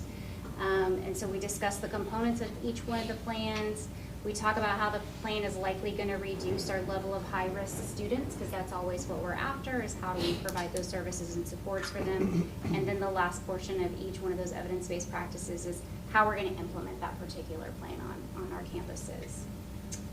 And then the next section down is direct employment. We're required to talk about the policy roles and responsibilities of our staff members and how we're working to try to reduce our ratios so that students have access to direct care services for mental health. And then we're required to disclose our MOU providers as well, which are all listed in the plan for you. And the last section is the planned funds and expenditures, which is Mr. Finelli's avenue, so I will allow him to talk about the dollars. Sure. I just like to spend them. So this is the second year in a row where we've been flat funded on the mental health assistance allocation. So we're not getting any additional funding to provide these supports and services to our students. However, our costs keep going up. So with some grant sunsetting and looking at different things, we are very intentional about purposefully holding back some funds and not replacing positions in order to be able to carry our team forward into the next year. So we received $929,000 this year in our allocation. It is going to cost us $1.12 million in order to fund what we currently have. That's part of the reason why we've held back these unexpended funds to be able to carry our team forward into the next year. So right now, we are budgeting out having enough funds to cover the team for the next 2 years if we continue to be flat funded. After that, we'll have to then look at what we have and how we're addressing the needs of our students. And that's with managing the caseload that's projected based upon the Current data that you trends. see Yeah. currently? Yes, Okay. ma'am. So you're saying through 28? 27, 28. Yeah. So right now, the way we are holding back some of our unexpended funds and rolling them over, we have enough money to meet the needs of our schools with our current team for this school year and the next school year. And then we'll have to look at things after that if the trend of flat funding continues. For several years, we saw an increase of funding year over year. The past 2 years, we've been flat funded. And with all of the increases in costs, that is an unsustainable formula. Again, it's one of those things that's becoming a partially funded mandate. So we have to prepare for that. No. Well, that's good. We've got 2 years to figure it out. Yeah. Rally for more, right? Yeah. So the last slide is just clarification of requests. We'll be coming before the board July 28th at the 6 o'clock meeting with a request to approve the mental health plan so that it can be loaded into the DOE platform by August 1. All right. I want to thank you guys again. I know I always do, but for, the funding being always flatlined, and I know your bandwidth with your staff and your team, you always put the students first. So whenever there's an emergency, so, just keep doing that and, being positive, but The team thanks for effort, this for sure. presentation. Yep, we're all doing more with less, and That's it's right. good to see that the numbers are going in the right direction. So. Keeps our creative juices going. All righty, thank you very much. Thank you. All right, so that will move us on to 9.03. Put my glasses on. All right. Yes. Let's see, 9.03. You're right. Yeah. Interagency agreement. With, yes, with Toronto Children. Mr. Smith, you're joining us? Come on up. Thank you. All right. So this item is an interagency agreement. It's something that we are required to enter into with DJJ and DCF in regards to information sharing. This is specific to truant students. It basically shares in this agreement how we will work with our partner agencies to share information when needed to support students. So part of our attendance processes are by law at 5 unexcused absences, we're required to notify parents. At 10, we're required to have a meeting, and at 15, we're required to then work with our community partners to resolve the barriers that are preventing that student from daily school attendance. So this agreement basically just outlines what the communication would be in the workflow for those processes.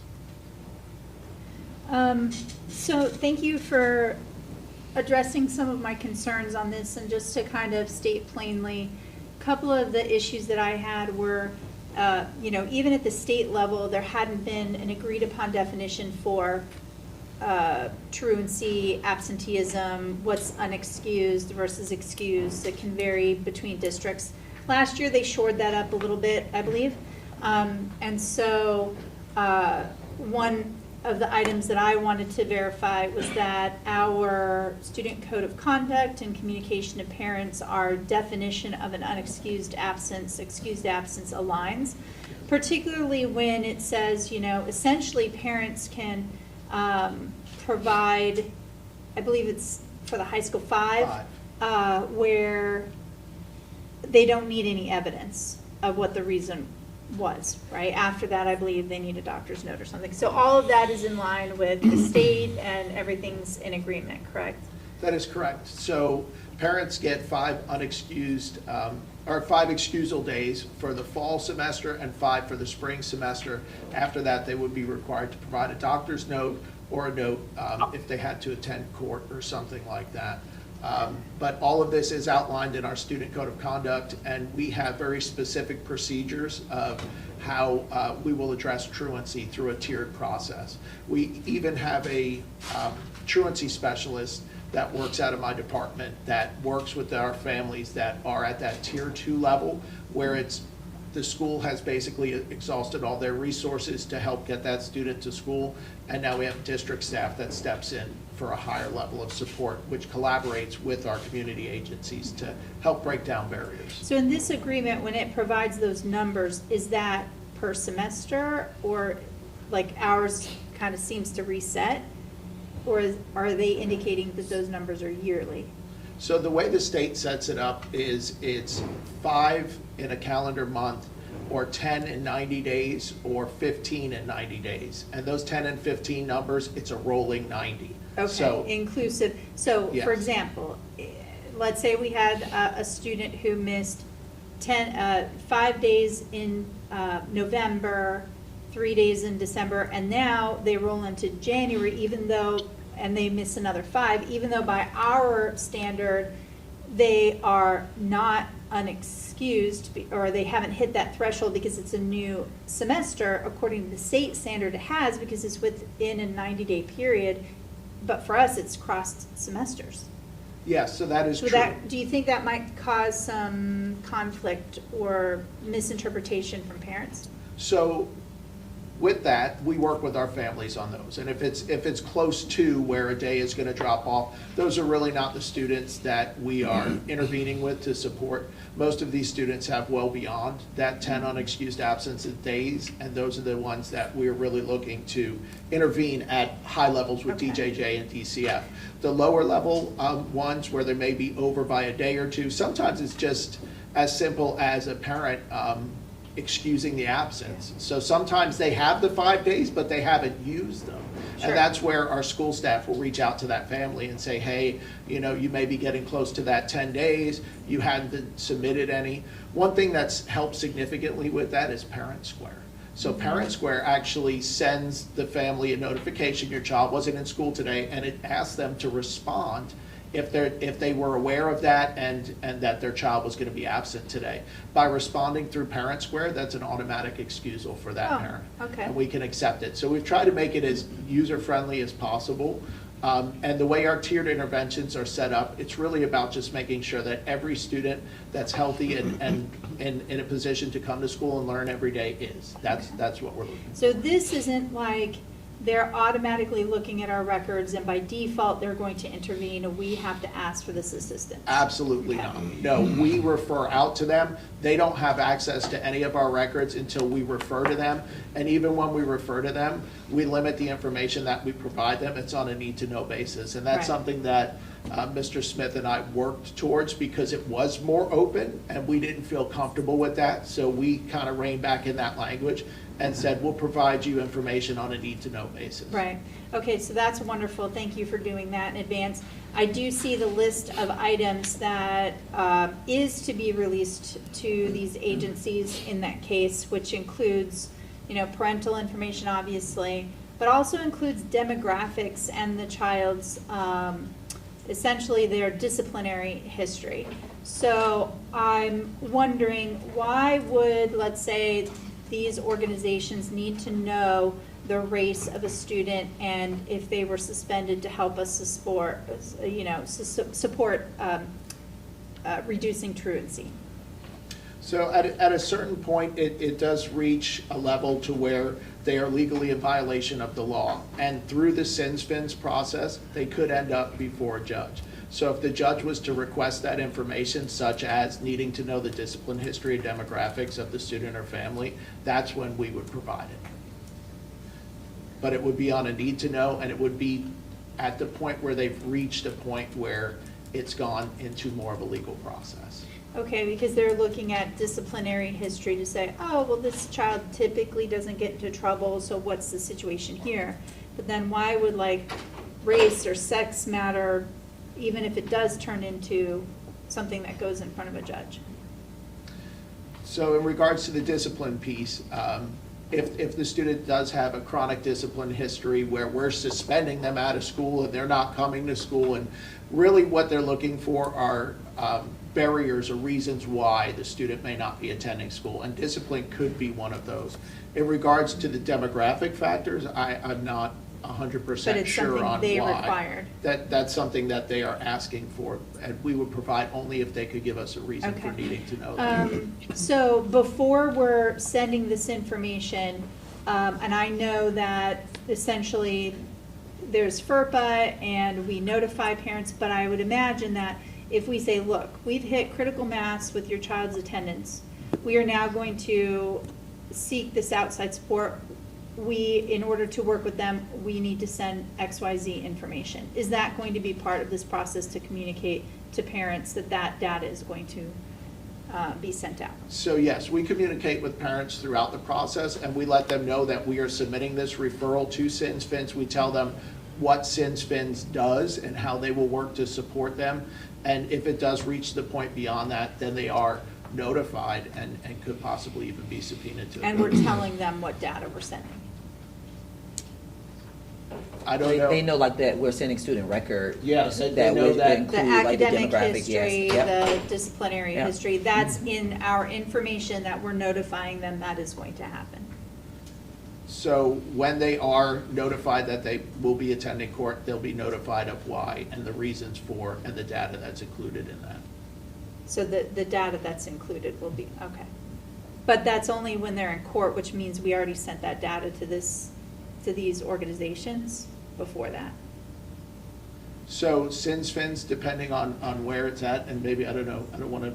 I just feel Speak like for Mr. when Smith. we're about to escalate it, I would be more comfortable if we're clearly outlining, hey, we're reporting this out, and this is the data that is protected by FERPA, but we have this agreement, it's going to be sent to this outside agency. I feel that that would be a better communication route to ensure we, keep our trust with our parents and not essentially feel like, well, they know that their data had to get out there because now they have the court report. Yeah, and I will say that the Department of Education looks at the Department of Juvenile Justice similarly as they look at our other 67 districts around how we share information when students are leaving.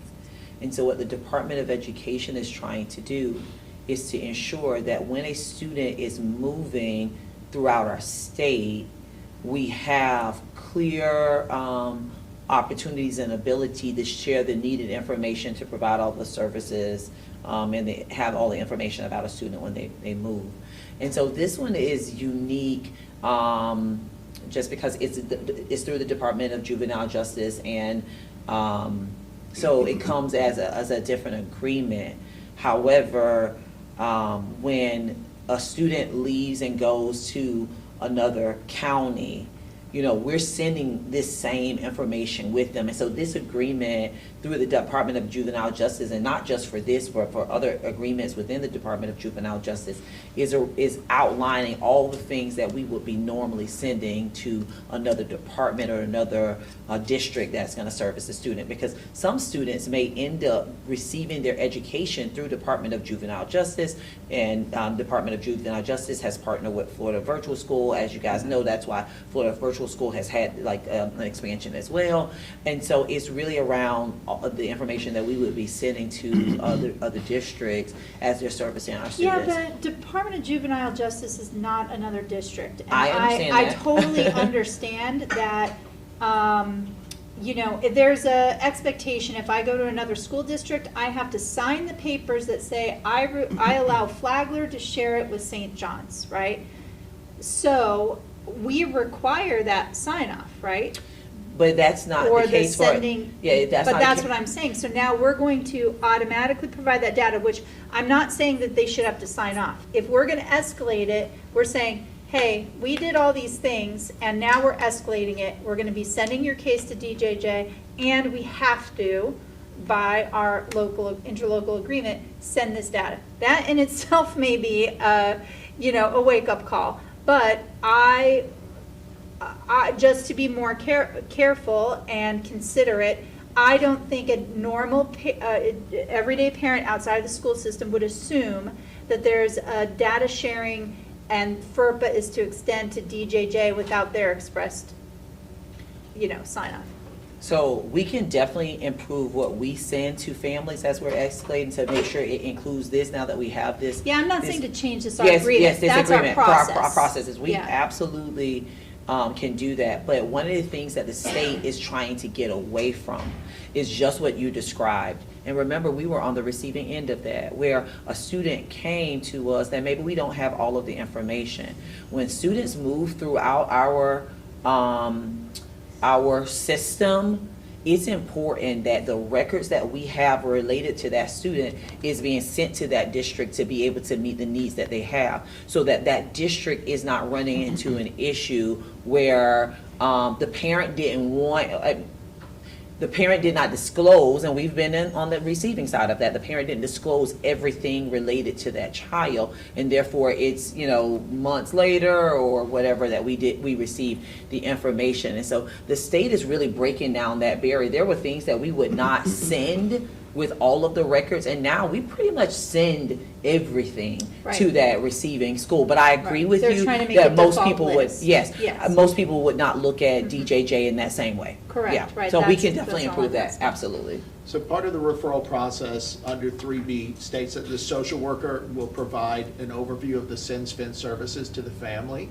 And we can make sure that when we reach out and make those communication attempts with the family, that we share with them that we will be providing some data as required by state law to the agency. Yeah. Yeah, we can definitely And do I that. think, so from when I was researching this and reviewing it, my gathering was, this document, it's something we have to do anyway, but obviously we have to have an actual contract with it.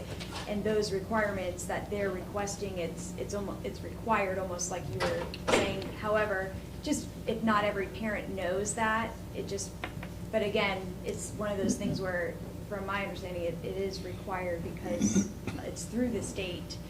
But I can see. We can definitely improve that for us.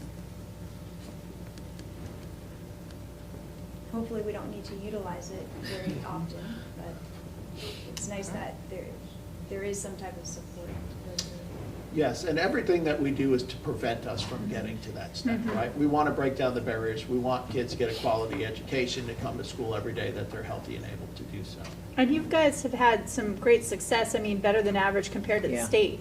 So Actually, that's wonderful, yes. That's a great point. Our truancy numbers are actually down 1.5% Yeah. Excellent. this Very past good. school year, so yes. Yes. Okay. All right, so we'll move on. We're going to move on to, thank you, Mr. Snipes. Thank you. Thank you, Mr. guys. Finelli. We're going to go to 9.05, Dr. Kim Holliday for school psychologist. Good afternoon, Vice Good Chair. afternoon. Board. Hello. Superintendent Moore. Today before you, I've brought a professional personal service contract for a school psychologist who's been with the district for 4 years under a contract. He has gone independent, and we would really like to continue this relationship with him. He's very familiar with our procedures and our practices and supporting our students with disabilities in Flagler. Very good. Yeah, thanks for that clarification. I didn't realize, so he was breaking out, so that's great. And confirming that the $60 an hour is a competitive rate. I think, obviously that's important. And so the more that we can get folks who are working directly with us and have some of that consistency, right? As opposed when you work with an organization, right, they may put you with whomever's available. Is that correct? Well, When we you work do with still a- interview them. We Okay. will still interview them to see So if we they're gonna have be a like a good fit. or a group of counselors that we would work with from a particular agency, and they kind of assign to our area, or how does that work when we No, we work have with a 9 larger agency? companies that we contract with. outside of this.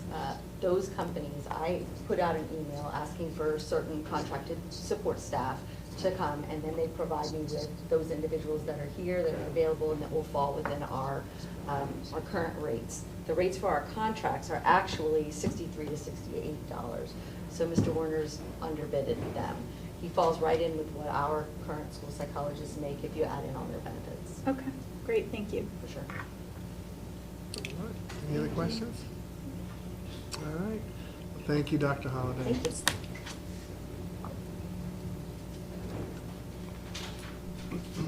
All right, so 10.01, approval of personnel items. Mr. Walker. Good afternoon, Chair, Superintendent Moore, school board members. Hello. Hello. In front of you today is the first iteration of the July personnel agenda items. This is a live document that will be updated between now and the school board meeting on the 28th, so I am open to any questions.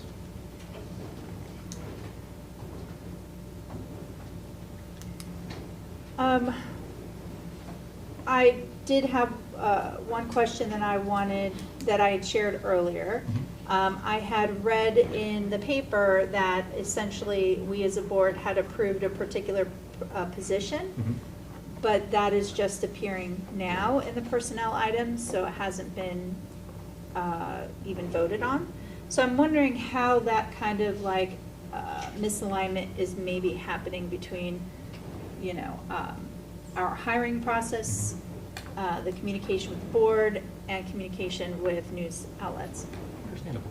So while I can't speak directly on what would have been reported in the media, I can say that the process for this hire was definitely making sure that that MOU that went before the board between the auditorium and the school board was taken care of first, because that does have an impact on the personnel item moving before you. But it didn't identify the individual. No, and I would say that we do not often do it, but there have been times where we have recommended for hire or hire someone pending board approval from the lens of for the board, and that's not normal cadence, but for the board, especially for those positions where when we look at the board is approving the job description and the board is approving that those individuals have the proper certification in order to reach those positions. There have been times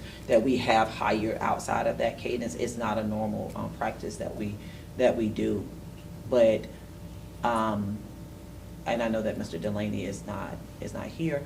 I would not say it's best practice to do on a regular basis, but I would say that it is allowable. Okay, so you're saying that this, so the hire went through before the board approval because of certain certification holdings? Yeah, so the board's position on the hiring of staff is a couple-fold. One, the job description. Two, the financial impact. And really three, ensuring that the candidate or certifying that the candidate has the qualifications related to that. That's where the board is, right? The board could not say, I don't like LaShakia, or I don't want LaShakia in that role if LaShakia has all of the qualifications in order to reach, to be recommended for hire for the position. So we do not, it's not a normal cadence that we should get in, but it is allowable when we do have confirmation that the candidate has reached those, that the candidate is qualified in those areas for board approval moving forward. So typically, when it comes to like faculty positions, right, that's part of your process in order to vet their credentials. In this particular case, it sounds like, and help me if I'm misinterpreting, you're stating that the board should, in these cases where it's not a typical faculty position, perhaps a director role, things of that nature, that we should be looking at whether or not their credentials align with the posted position. But we were not provided I'm saying that the board, that is the credentials. role, I'm saying that is the role of the board all the time. But that's what I'm saying. Yeah.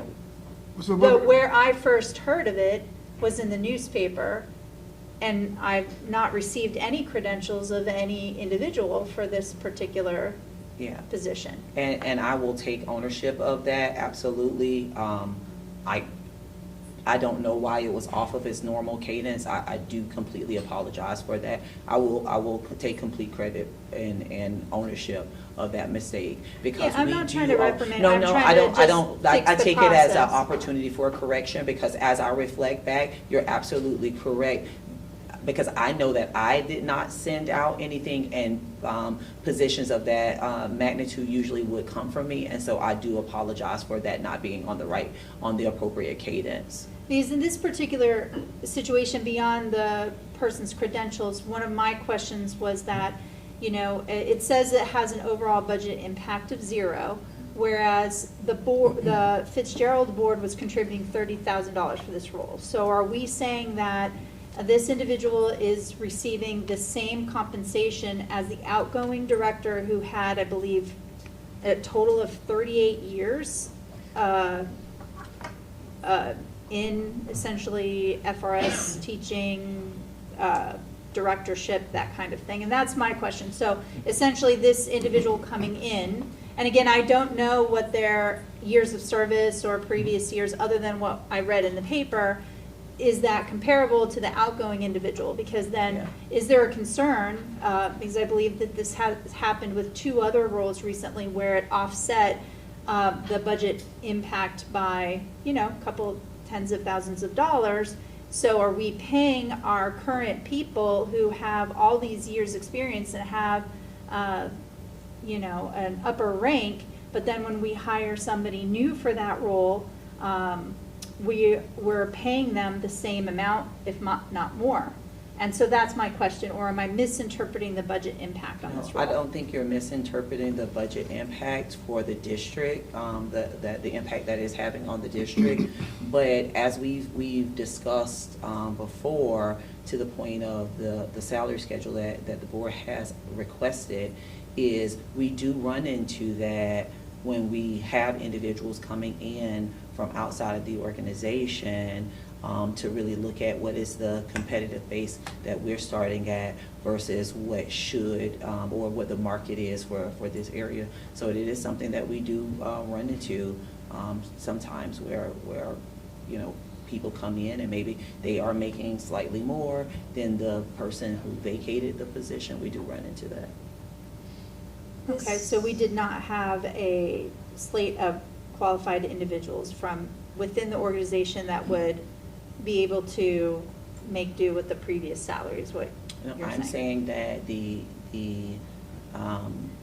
hiring committee that interviewed selected the best candidate for the position, and that best candidate happened to be an external candidate and not an internal candidate. So that salary was negotiated essentially after hiring. That's not the salary that was posted initially, is what you're saying, because otherwise they would not have come here? No, I'm not saying that.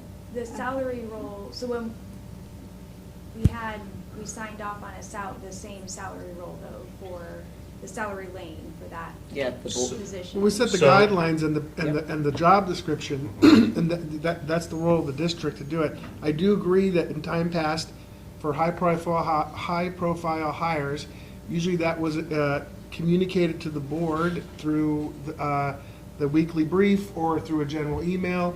That wasn't done this time, but it doesn't necessarily mean, unless we have, our oversight here is did they hire somebody that didn't meet the qualifications of the job description or the policy that we gave them to work within. So.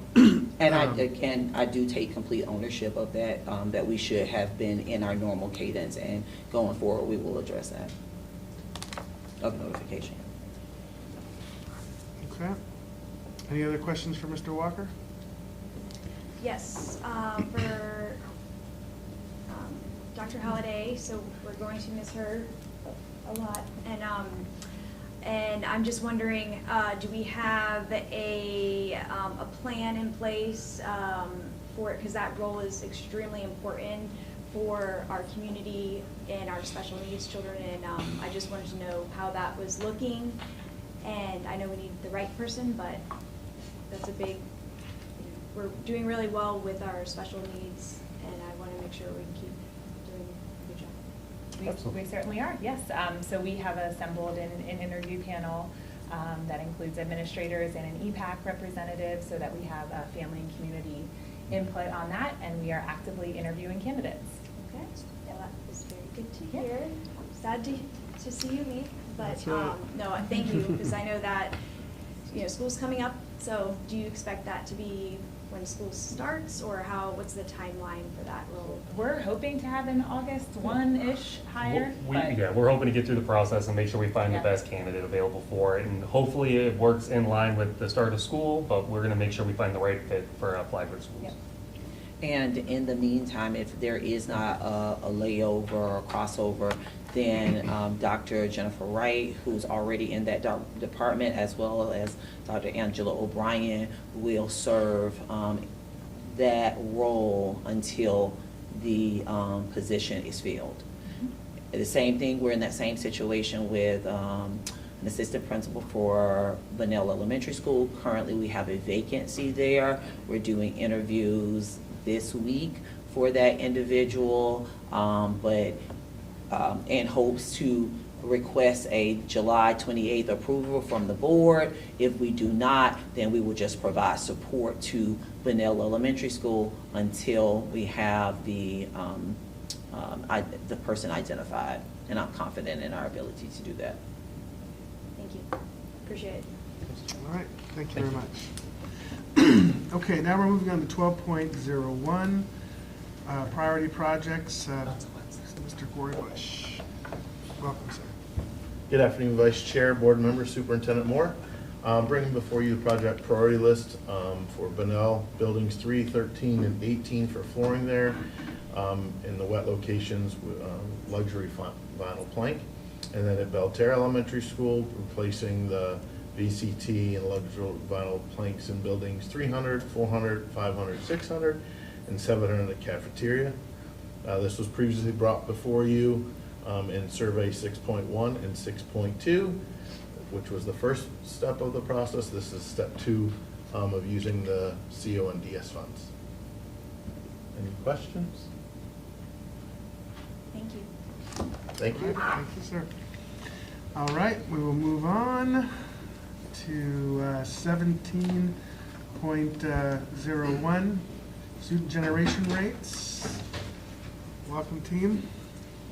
Good afternoon, Chair, board members, Superintendent Moore. I'm here with Mr. John Gilreath from J. Brown Professional Group to present the student generation rate study for 2026. Although it sounds complicated, the idea is pretty simple. When someone builds a new house, apartment, or mobile home in Flagler County, how many kids will probably go to our schools because of it? And so beginning this year, these numbers will be reviewed every 2 years because, well, as you know, families and neighborhoods change. And we want to make sure that we are always working with the most accurate picture of what's really happening in the county. In the next slide, this is what we are here for today. And on the 28th, first we want to show you the study, how the study works and what it found, so you can feel confident that the numbers make sense. And then second, we're asking you to officially approve these new numbers at your regular meeting on the 28th, so staff can start using them when we review new housing projects and their impacts to our capacity. Third, once you approve them, then we will disseminate them and share them with our local jurisdictions, our local partners, the cities of Bunnell, Flagler Beach, Palm Coast, and Flagler.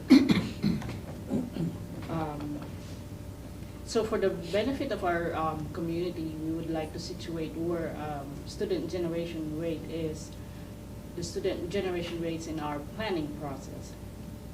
So the student generation rate is like recipe. So if you want to know how many sandwiches a group of people will eat, you need to know how many people are in the group. So it is the same with schools. when a developer wants to build 500 new homes, the district needs to know how many kids will probably show up at their schools because of these homes. We cannot guess, we have to have a number that we can count on. That number is the student generation rate, and it tells us on average how many school-aged children live in each type of home in Flagler County right now. So the SGR, as we call it, lives within the context of the interlocal agreement, the ILA's school concurrency requirements. As you know, school concurrency is the policy that says the district has to have enough school seats to serve these new homes or neighborhoods that are being built. And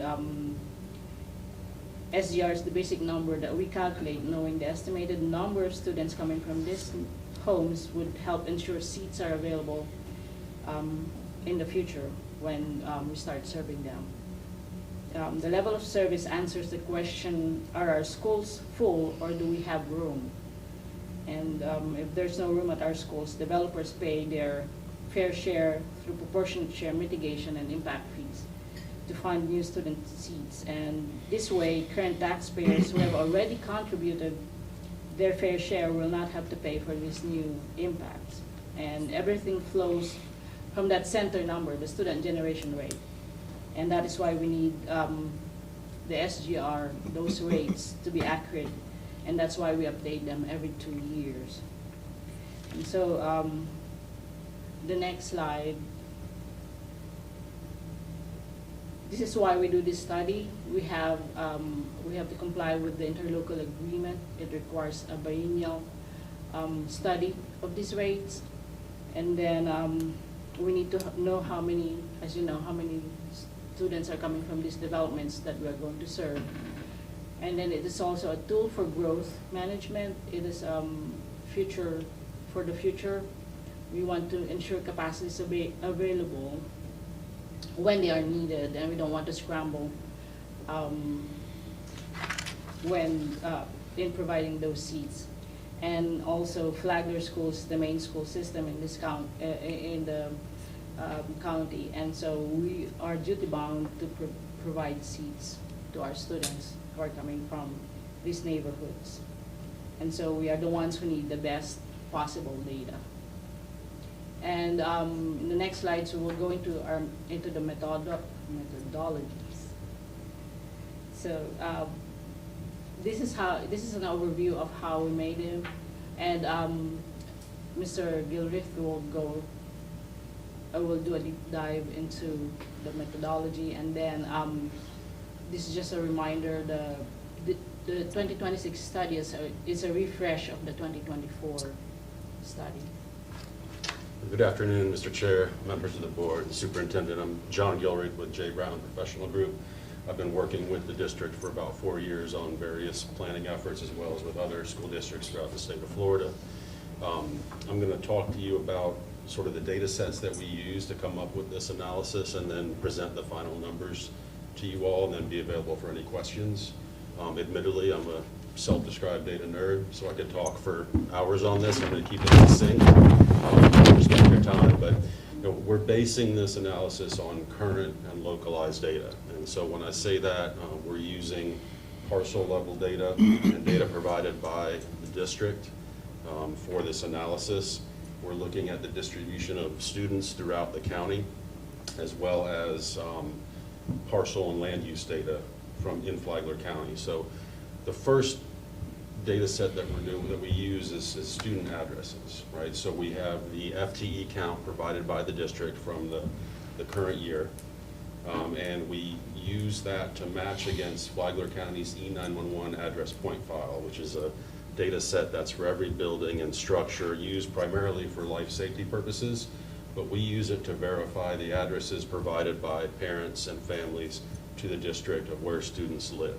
So once we have a match for an address, we have essentially a point on the map where every student lives. We match it to the parcel data set. If it's an apartment building, we'll have multiple points on that parcel. If it's a single family home with 3 children who live in it, we'll have 3 points. If it's just 1 child, we'll have 1 point. So just to give you some examples there. The student data we're using includes the traditional Flagler School District public school students as well as charter and homeschool. We broke those out for purposes of this analysis, and I'll talk about that in a few slides down the road. Just looking at the student address mapping, what you're seeing on the right there is a density or a heat map of the densest locations of students in the county. We have a total of 14,855 students that were mapped. Over 130 are attending Flagler schools from outside of the county. Those are not included in the analysis, but we do have those mapped as well to know where they're coming from. And then there's relevant data that comes along with the student, their grade. So that gives us the school level, elementary, middle, and high, as well as the current school that they're attending, whether it's a public school or a charter school or homeschooled. And those students are broken out for the elementary K through 5, middle 6 through 8 grades, and then high school 9 through 12th grade. So you're looking at the same base map here. This is 2024 U.S. Census American Community Survey data, ramped from blue to red, red being the highest, and you're looking at total student populations age 5 to 17 in the county in 2024. We use that to validate the student addresses you see on the left in that sort of light blue that are spread throughout the county to know, okay, we're seeing dense populations here in these neighborhoods, these subdivisions, and then there's areas where there are no students. But we kind of use that census data as verification to what we're seeing with the E911 mapped student addresses. What you're looking at here is that sort of same color shading, but on the left is 2010 U.S. Census data. On the right is 2024 census data. And this is at the block group level, right? So that is an aggregation of neighborhoods divided by streets or water features or subdivision boundaries, but it's neighborhoods in sort of this similar area with, again, that total population of children. And it's not a one-to-one comparison because of community growth. Those block groups in 2010 can be subdivided out as new communities come online and there's a higher population in those areas. But it does gives us an idea of where the growth is occurring and where new communities are coming online. And you can see at the bottom some of those estimates from the census of over 14,270 students in 2010 or children in 2010, and on the right over 15,866 as the census has come up with those numbers. Next slide, please. So then the second part is land use and development in the county. And we're using property appraiser parcel data from Flagler County as well as the State Department of Revenue land use codes. And so the land use codes are used for taxable purpose at the state level. The parcel data is maintained by the county as new subdivisions come online, and information on that particular parcel, ownership, sale, things of that nature. You've got about 135 distinct land uses in the county as the DOR has classified them. We start by classifying those parcels between residential and non-residential. So non-residential would be things like commercial, retail, parking lots, right-of-way, timberland, things like that, versus residential. And residential is where obviously people live, but we divide that further to single-family, multifamily, and mobile homes. And for the purposes of what we've done for this SGR analysis, we've removed the 55+ and retirement communities here in Flagler County from the analysis. Next slide, please. This is a map of those land use, residential land uses, so anything that's not residential is kind of grayed out. And then the count of the units in each of those subcategories of residential land use. So you may have multiple units on one parcel, say an apartment building, right? Versus one single family home on one parcel. And we use that data when we overlay the student addresses onto this map.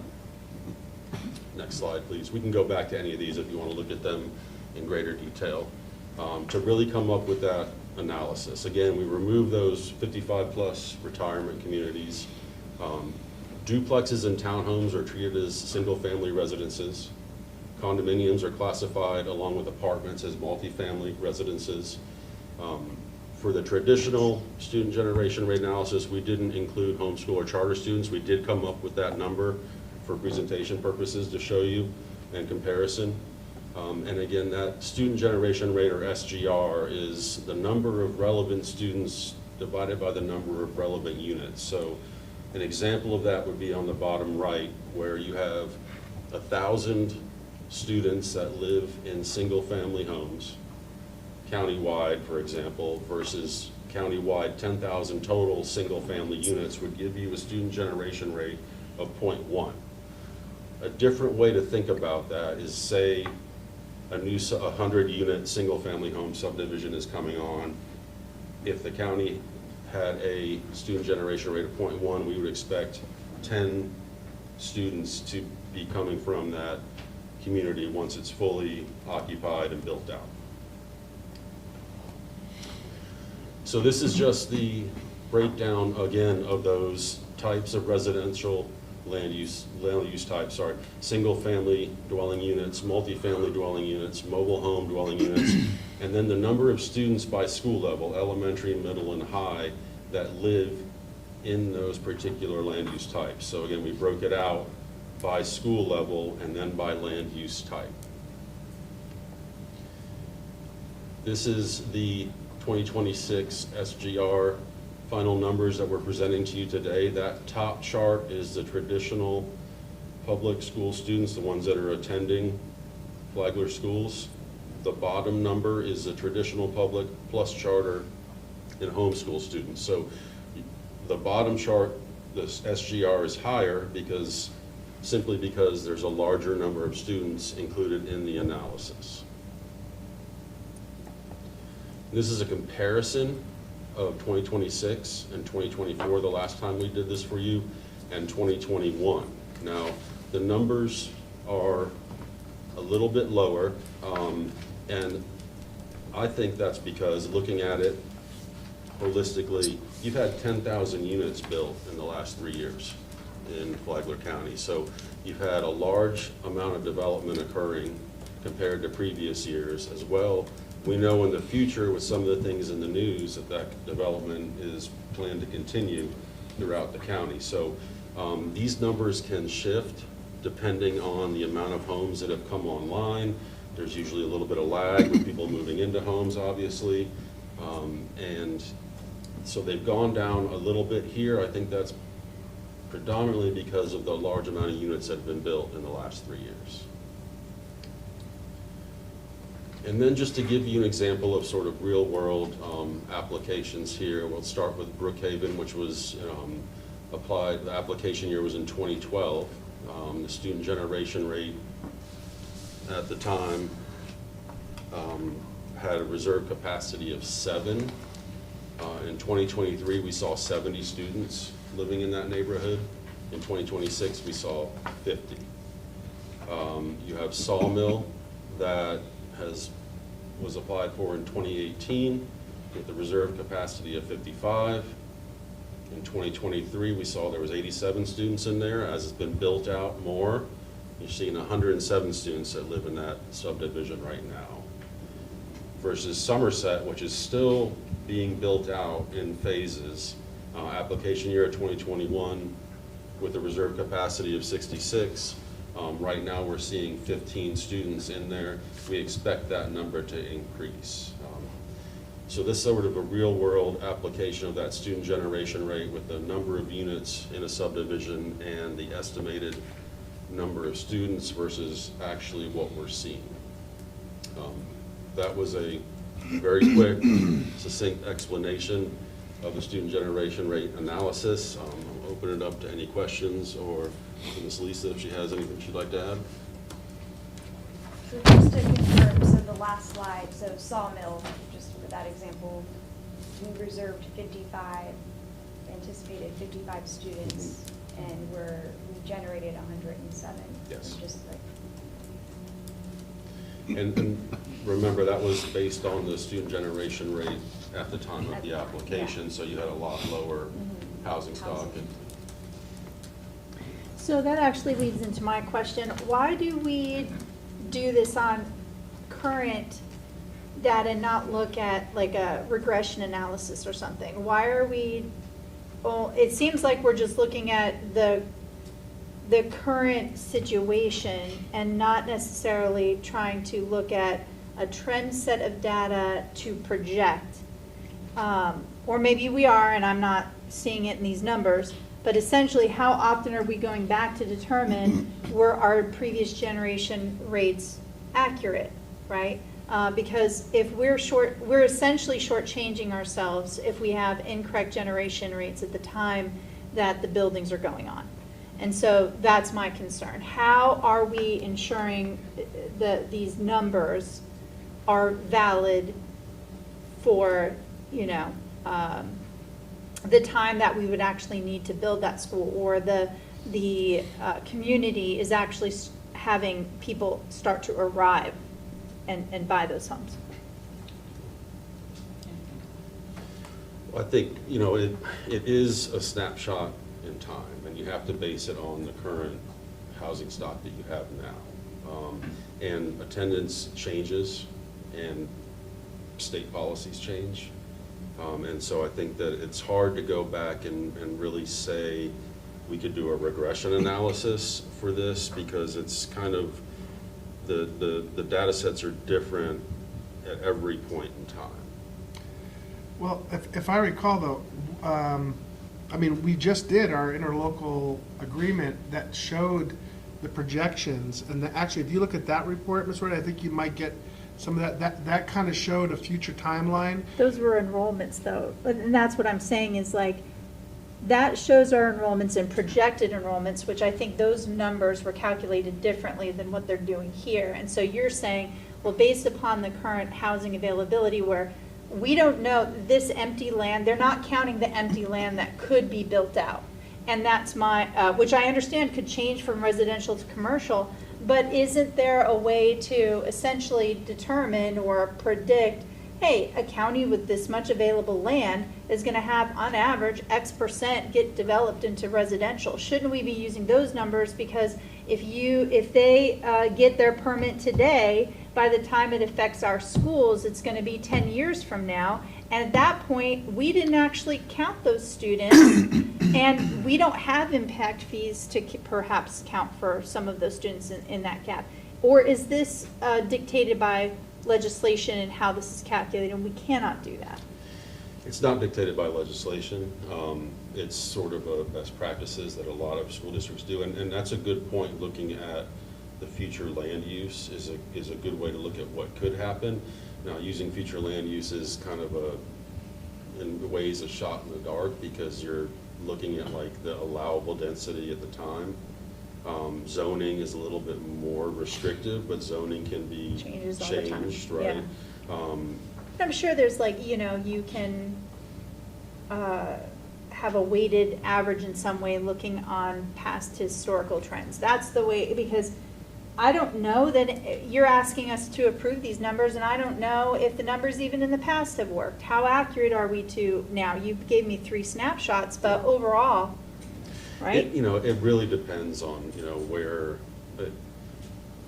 families moving into an area is highly subjective on a lot of factors, right? Like affordability, location, amenities, like a golf course community versus when I drive through Nocatee, my kids want to move there because of the water slide complex, So I think that like it's really hard to say for any given development that we know that families are going to move there. So it's an average across the entire county.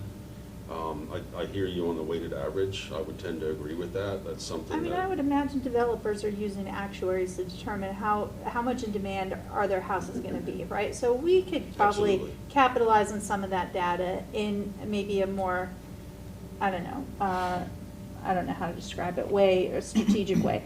One item I do want to check. You said repeatedly traditional charter versus homeschool.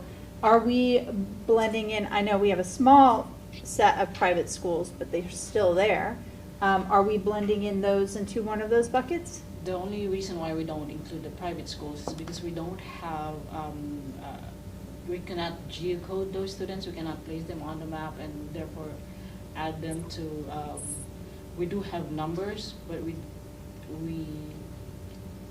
so far, the numbers that we have are not as real. And that was my question too, because we also have, like we spoke earlier, micro schools. And then, you know, so those students potentially can transition and may and are, so I feel like it's not as accurate. So the only way we're getting these numbers are through even homeschool. If they're not part of the step-up program, then we're not getting them. So these are state-reported numbers. So anybody that's not registering through the state, there may be a gap that we're missing.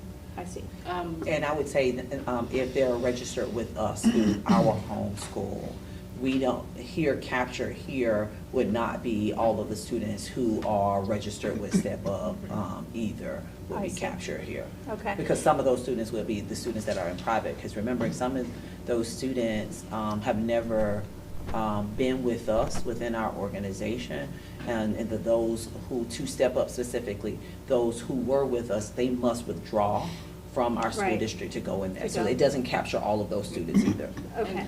I mean, I know the data set's not going to be perfect. But, Yeah, and we're lucky we have a small number. I would Yes. imagine districts with much larger private schools. I think it's about It's a bigger 2,000 headache. students, give or take. Have we started to track maybe how much return we get from those who leave and come back? So for example, they tried homeschooling and now they're coming back. They tried charter, they're coming back, right? They tried, you know. I would imagine we should start to fold that in if it's statistically significant in any way. We do have the ability now to track those students, as the state now has a specific code for those students that we can clearly say this student left and went to private or Step Up or otherwise we whatever. wouldn't really know. Before we did not have a clean way, but going forward we do. I also want to just say this student generation rate is addressed every 2 years. So you're given an opportunity, to your point, Ms. Ruddy, as the community changes, you know that every 2 years you're going to reevaluate what it is in order to better predict it. I mean, But it's concerning because there is a lot of development going on right now. So if we approve this student generation rate and it's dropped, right, and we miss the potential impact revenue from what's being currently built in the next 2 years, that's significant. Well, Go ahead. the student generation rate that we're having, the reason why we're doing it biennially is because number one, there is a formula for it in the interlocal agreement, and it is required by our partners. The other thing is the capacity that is used is permanent fish capacity, and that's when why we have to have those current localized data updated, so that when our capacity changes, it is defensible when it comes to charging impact fees and all those things. I have a question, Mr. Vina. So just in reference to the ILA meeting, this is just one more piece of that puzzle, right? This is just a different set of data. But when we were looking at the trends, it was showing that the enrollment was going to decline, but then there was an asterisk saying that this doesn't take into account future development, birth rates, and people moving in with school-age children. So, so would you say that this little snapshot in time in this data set supports that right now, this would support that reduction in enrollment, correct? You know, based on that conversation that we were talking about as of today, right? Of a bunch of new projects, because we already took into account everything that's already approved that has not been built yet, right? So those, we said, okay, we have capacity at all of our schools except 2, FPC and Buddy Taylor, is it? Yeah. Buddy Taylor. So if all that were built today, we would still have capacity, except we would be over capacity in those two schools. We'd have to mitigate that, Yeah. right? So, but this is just a piece of data that's telling us that we're seeing student generation rates based on the data we have right now is going down from last year, from the last count, 2004. So if that trend continues, then that enrollment rate will be less over time. In 2 more years, we'll see if this holds true or it's gone up or gone down more, right? Is that basically what we're evaluating here? That is correct. Okay. But if any of these charter schools or homeschool students decide to come back, so I guess that's what I'm thinking, a lot of them have been. I don't know if there's a way for us, I'm sure you're tracking it in the back end with the percentage, but it says does not include charter schools or homeschooled students, and those are the students that I get emails a lot, like, oh, I'm coming back, who can you connect me with in our district staff? So that's just what I like that we have a formula, but to me, it just doesn't feel as accurate because we don't know what we don't know. And again, you could say that every day, right? But Yeah, we can only work within the data that we have to work with. But what I think is to Ms. Ramirez's point from the conversation she's having with charter school parents and other forms of choice, I think it's a matter of the immediate capacity that we're managing, right? So we have the capacity. So if those students come in and out right now, we have the room for them. It's not really a big issue. But if all those when those homes get built, that's a pain point right there. That's what we're trying to monitor the timing of that. Because right now, while we're over capacity in high school, there's a lower student numbers in the younger grades. So we would be fine as this blip goes through. If they build and finish that next year, that would not be the case, right? So that's why we're trying to be really cognizant of, okay, when do we need to kick this in, and in what school age range should we? By this data, it shows historically that, and I believe other data we had, that parents typically increase their leverage of choice in middle and high school. If you look at right there, they will bring, which I would have thought would have been opposite. Yeah, I mean, that's definitely a predictive marker there, and that could be useful. But one thing we should take into consideration, that the proposed homes is near 10,000 homes, if 9,000, 10,000 that are approved, that are not built. So I mean, this is not going to happen overnight. So I mean, we have margins here to move within as these developments come, and they're not going to be a surprise. I mean, if they start that development, They tell us the phase, that's right. That could be a 2-year, 3-year, 5-year project just for one of them. You look at D.R. Horton out here in Bunnell with the I forgot the name of it, but anyways, it was a big project. It folded out over many years, and I think it's still not done yet. So I'm just saying, I don't know if this is alarm bells, but it's definitely something to be cautious of, so that's all. And I just want to say, like, for the public, so that everybody completely understands, when you as a board are saying, well, it may not be accurate, we're not saying that J. Brown Professional Group has done something that this is not accurate or right. But what you're saying is that our student generation rate may be lower than what is actually happening. We may be generating more students into an area than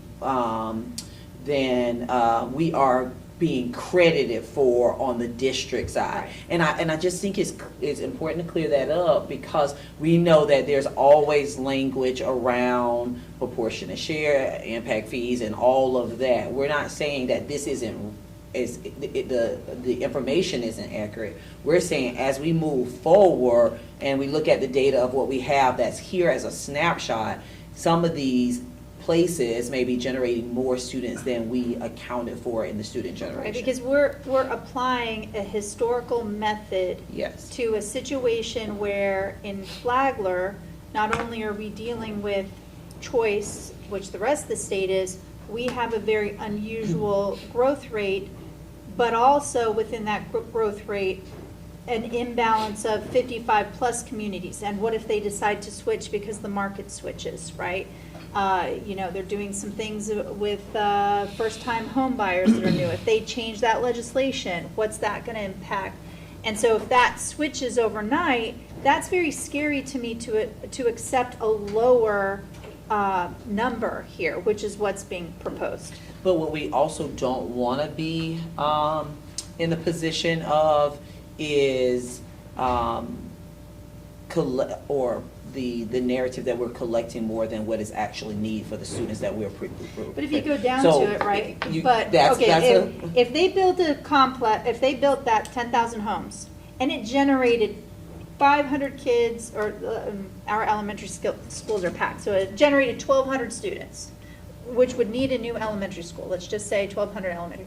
If you counted up the dollars of each of those impact fees, it would not be nearly enough to build that school. So even if we inflated this by double, we wouldn't be overcharging to build a new school. It still needs to come out of our capital funds from the state, how we invest our money, what we get from the community Flagler effort, right? So that's the way I look at it. And I guess what I'm thinking too, thinking ahead, so we have our 2 high schools, right? We have a lot of portables. How old are these portables that we have? You know, if we have more students that are going to come, we may not have to build a new school, but just like what we did with Matanzas, the new building, which came out beautiful, do we need to do that again? And then thinking of impact fees, we may not be using them for a school to build, but for concretables, right, that we can use that for permanent concretables or a build for that. So just making sure that we have the funding for that, for when that, just making sure. Yeah, and I'm thinking of something similar, but for example, future proof. We know that trades, career programs are on the rise, they're not going anywhere, AI is impacting jobs. If we temporarily build an addition onto some of the high schools where we're currently at or over capacity, and then as the student population moves through, we can convert them into trades programs, right? Whether it's in collaboration with, you know, CareerSource or FTC, then it's not like that space was ever wasted. Yeah, it's not a new school, but it's not. Right. But that comes down to the impact fees, and I don't know if this is. And proper use of them. So making sure that it's being used properly, but what we will potentially need it for, or may not, you know, but making sure that we are set up for success for the potential increase. So I think, and please correct me if I'm wrong, based on our interlocal agreement and what is currently in place, this is the structure and the model that is used, right? It does look at a historical base.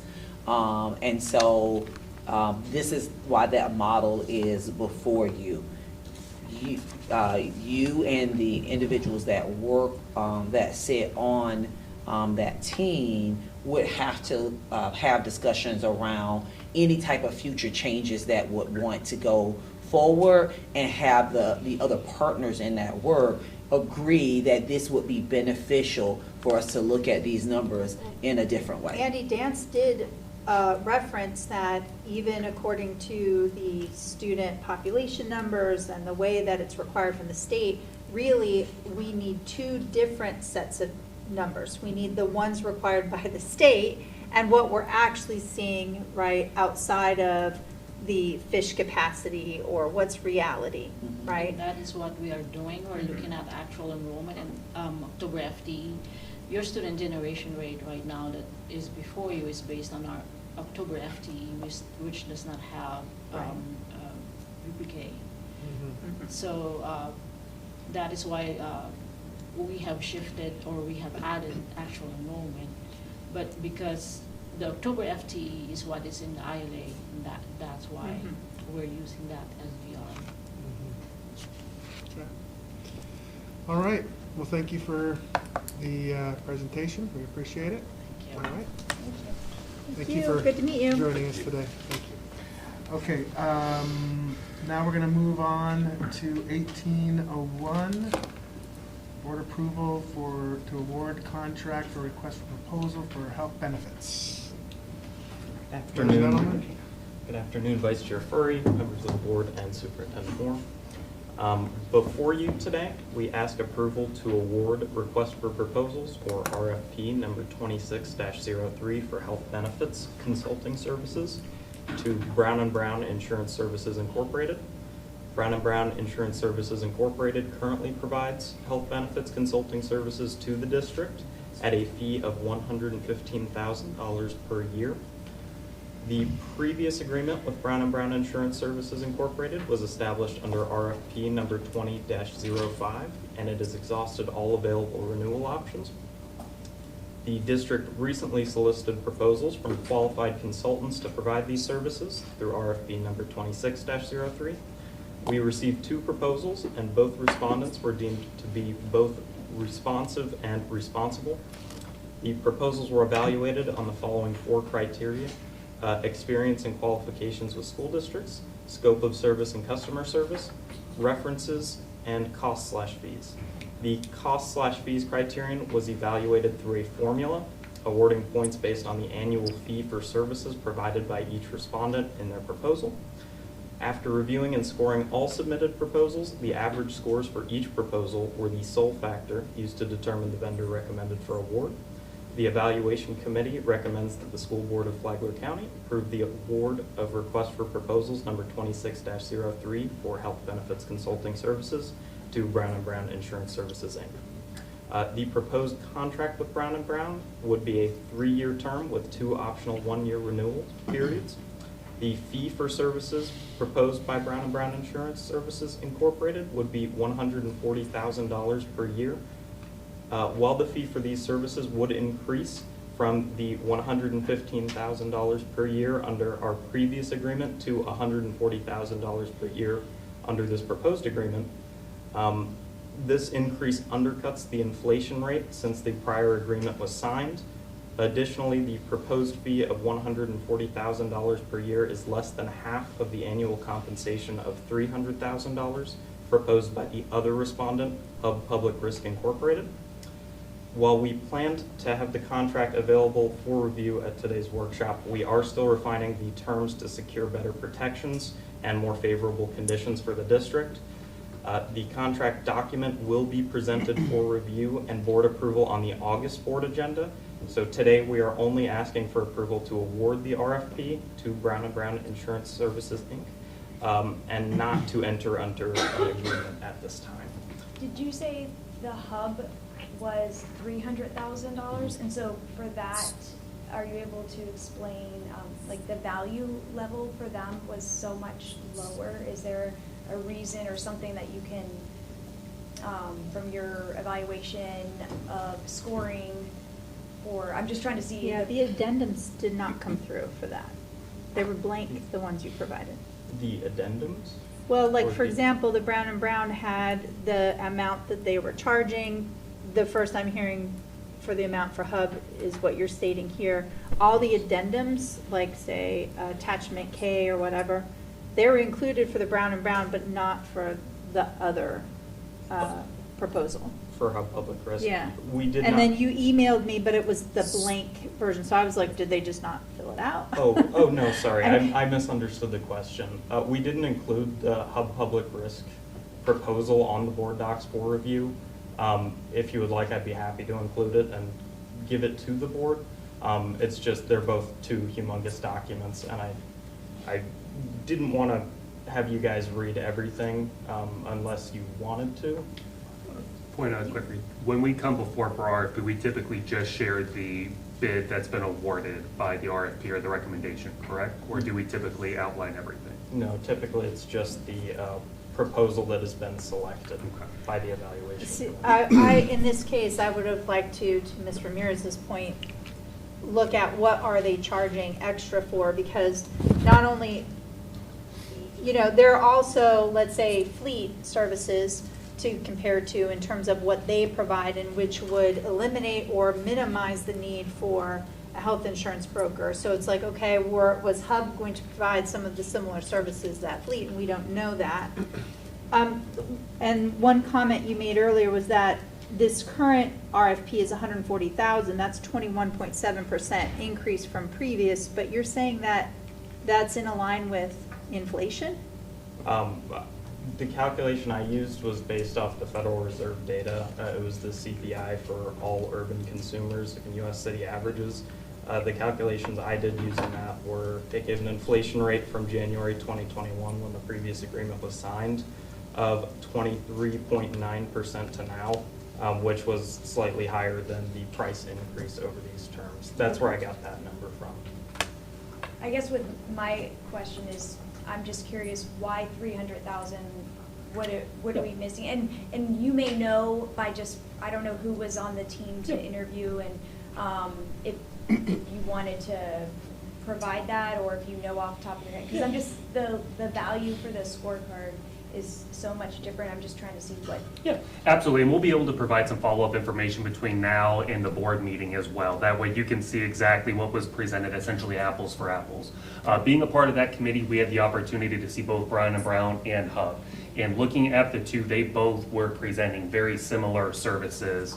And looking at Brown & Brown, they had, taking cost aside, it seemed like a more robust approach. Definitely locally centered. They had a better understanding of what our needs as a district were, and kind of comparing it to Hub. It was almost as if you were essentially getting the same thing for each, but one was coming in at 300,000 and one was coming in at 140 with a better understanding of our district needs in our area.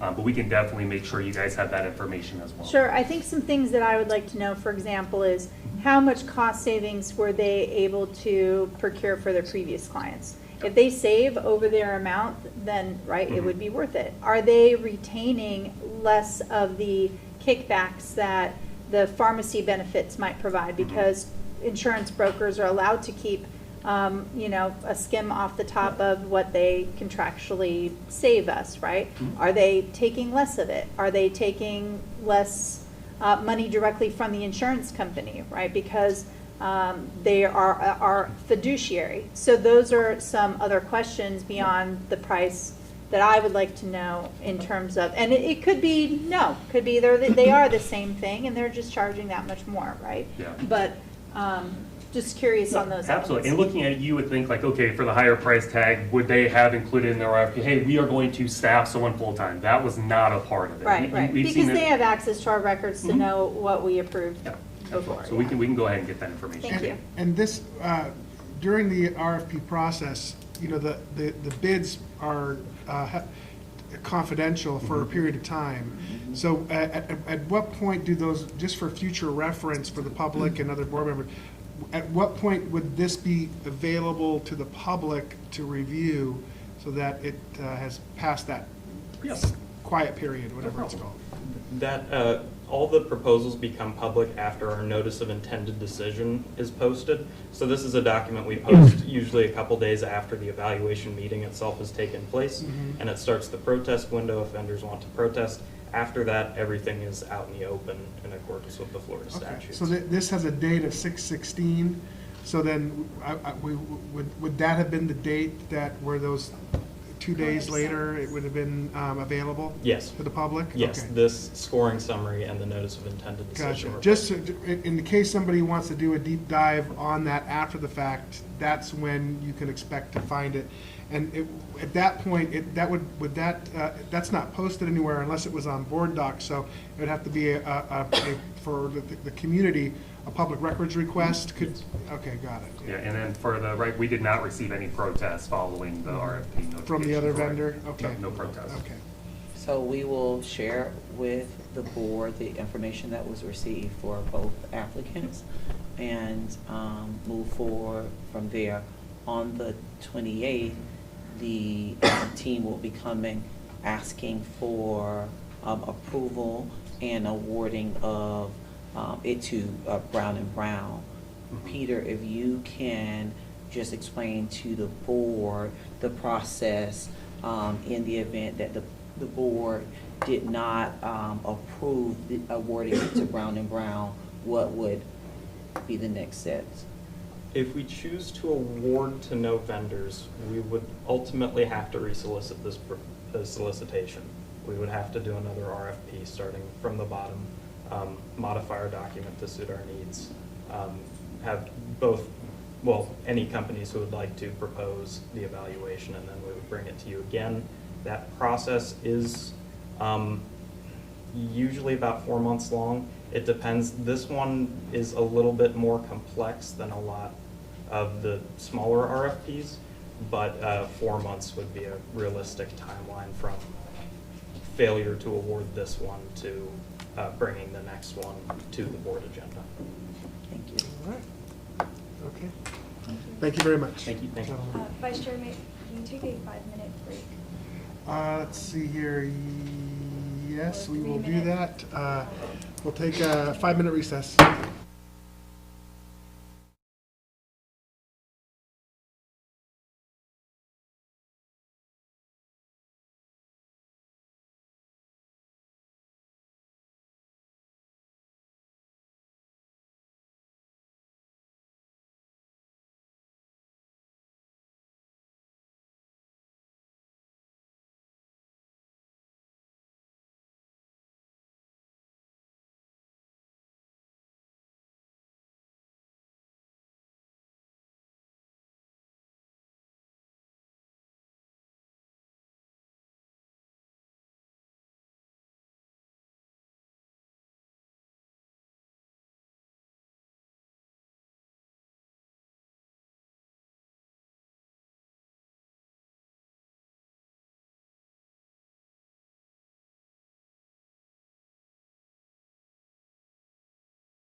Agenda item 19.01, update the board policies.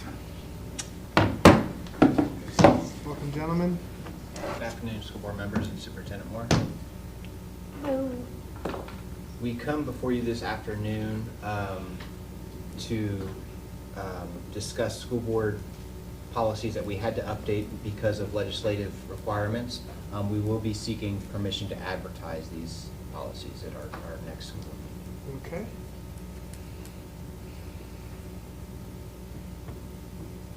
Which one do you want to start with? We can 2431. 2431 just clarifies language in regards to eligible students, where they can participate specifically to homeschool students and non-traditional students. And it also clarifies language that the board may authorize an activity fee for these students to participate in these activities on our campuses. We'll go on to 243101. This policy speaks to the transfer of students. As you recall, our previous policy allowed students to utilize a good cause policy established by the district. That is no longer an option that we're able to implement. So the language you see in this contract comes out of the legislative requirements. The other big change is a student who starts a sport at one school. Once that student starts that sport, they would be, if they moved to another school or transferred to another school, they would be ineligible to participate in any sport for the remainder of the school year. That is a change. Previously, it was just the sport that they started. Now that carries through the entire year. Okay, let me get this straight. So you're saying a student who enters school A playing baseball, they finish the season playing baseball, they go to school B and play volleyball, they cannot play volleyball in school B? Unless they met one of these requirements. Which is that they are military, a foster child, a court order change in custody, or been granted approval by a governing organization's executive director. So that would fall on us, or are they talking about a governing organization like which they struck out, but was previously FHSAA? That would be the governing association. Okay, but they're turning that into something generic. Do we know if the sorry. No, you're fine. 3 questions in my head at once. So first, are they just leaving that open to be flexible for now, and the current governing organization will still be FHSAA? That's the association we use Okay. to govern our. So they just made it generic just to make it generic. Okay, part B of that, the parent must solicit FHSAA to be ask. granted approval, yeah. To be granted approval, even though it's a separate sport. Now, if I'm a homeschool student and so it doesn't matter if you're homeschool or it doesn't, No. same school year, even a different sport. So this doesn't make a provision if somebody actually sells their house No. and moves to a new zone, right? It does not. I will let you know, we don't know what that approval from the FHA would be. They haven't laid out what those requirements or exceptions would be. Do you know the number of requests they're going to get? I mean, I can't imagine anybody's going to get a timely response from that. That's insane. Yeah. Are we able to add, without, because I know it was updated because of, updating the updated laws, but we could add a provision. I'm just moving, that's one thing okay. Exactly. That's just the I don't one think thing we that's can, not- I don't think we yeah. can add that, but it's just a common sense thing, but sometimes legislation is not always common sense. We They can't forget some- supersede the state law Yeah. because, But they may be able to get the exception if the parents submit to, We haven't been informed Oh, what that we don't know what process that looks looks like like, yet. but there will be some Something. type of approval process through the FHA. Yeah. when Well- are they saying they're going to have this ready? We haven't heard yet. What I think people are Yeah. now, and their parents might have their for sale sign up in the middle of their house. They're starting the school year, right? I think what would be helpful, and I don't know, but whatever this approval process is, so we're a small district, if a situation happens, parents get divorced, or someone passes away, or they have to move, and they have to go to a different school, we can maybe provide, assistance of, hey, like little packets, like here's a FAQ on how to go through this process to, go through the governing organization. And I think assisting. from our standpoint, we want to provide every opportunity for our student athletes to participate, where they choose to participate. So to your point, Ms. Ramirez, we will work with our families, and as soon as we get answers, we'll push out that communication, to them. But And it's only sports under them, so, like color guard, I know is not, band is not, so. this just speaks to interscholastic. So only that are, because I know there's only specific ones. And I think that's a great idea. We definitely want to help our families navigate this if they're subject to this here.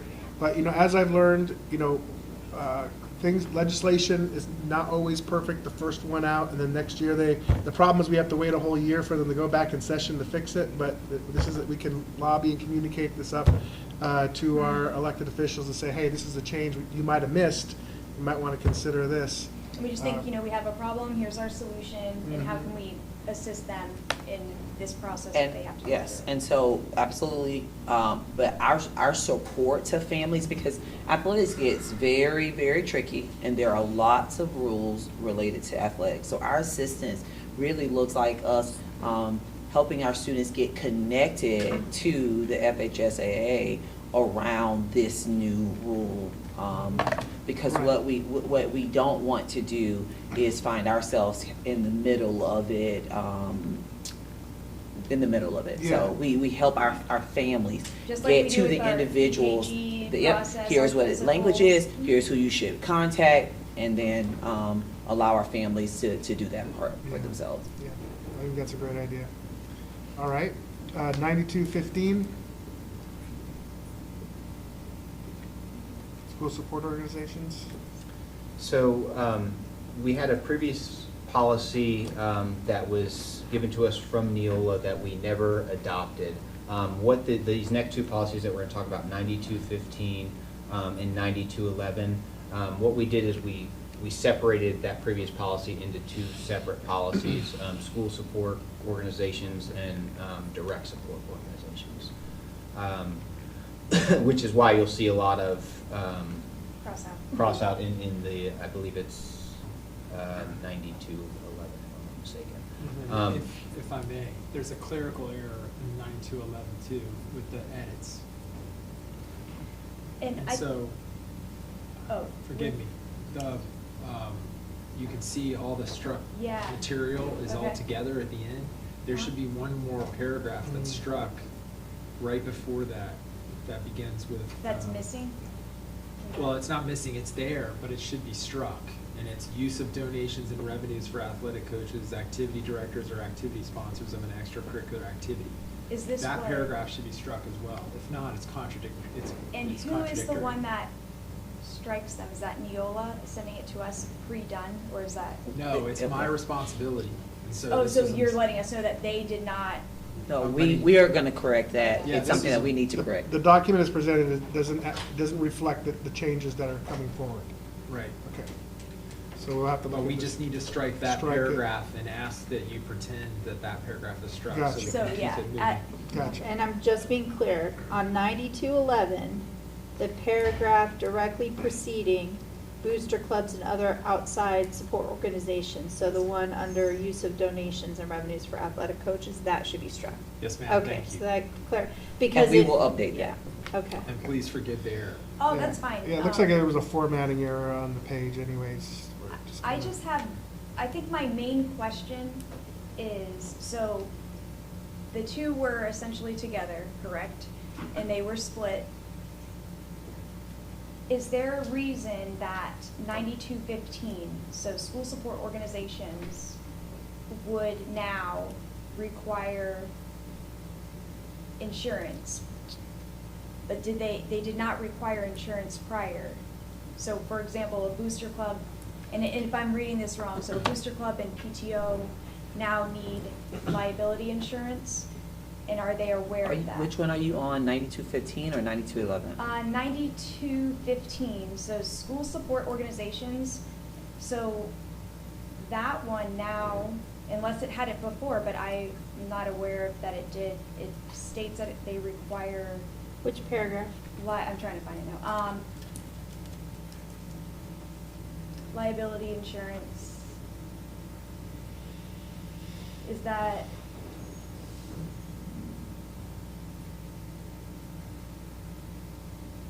I see a limitation of liability, but it's not referenced. Oh, I see.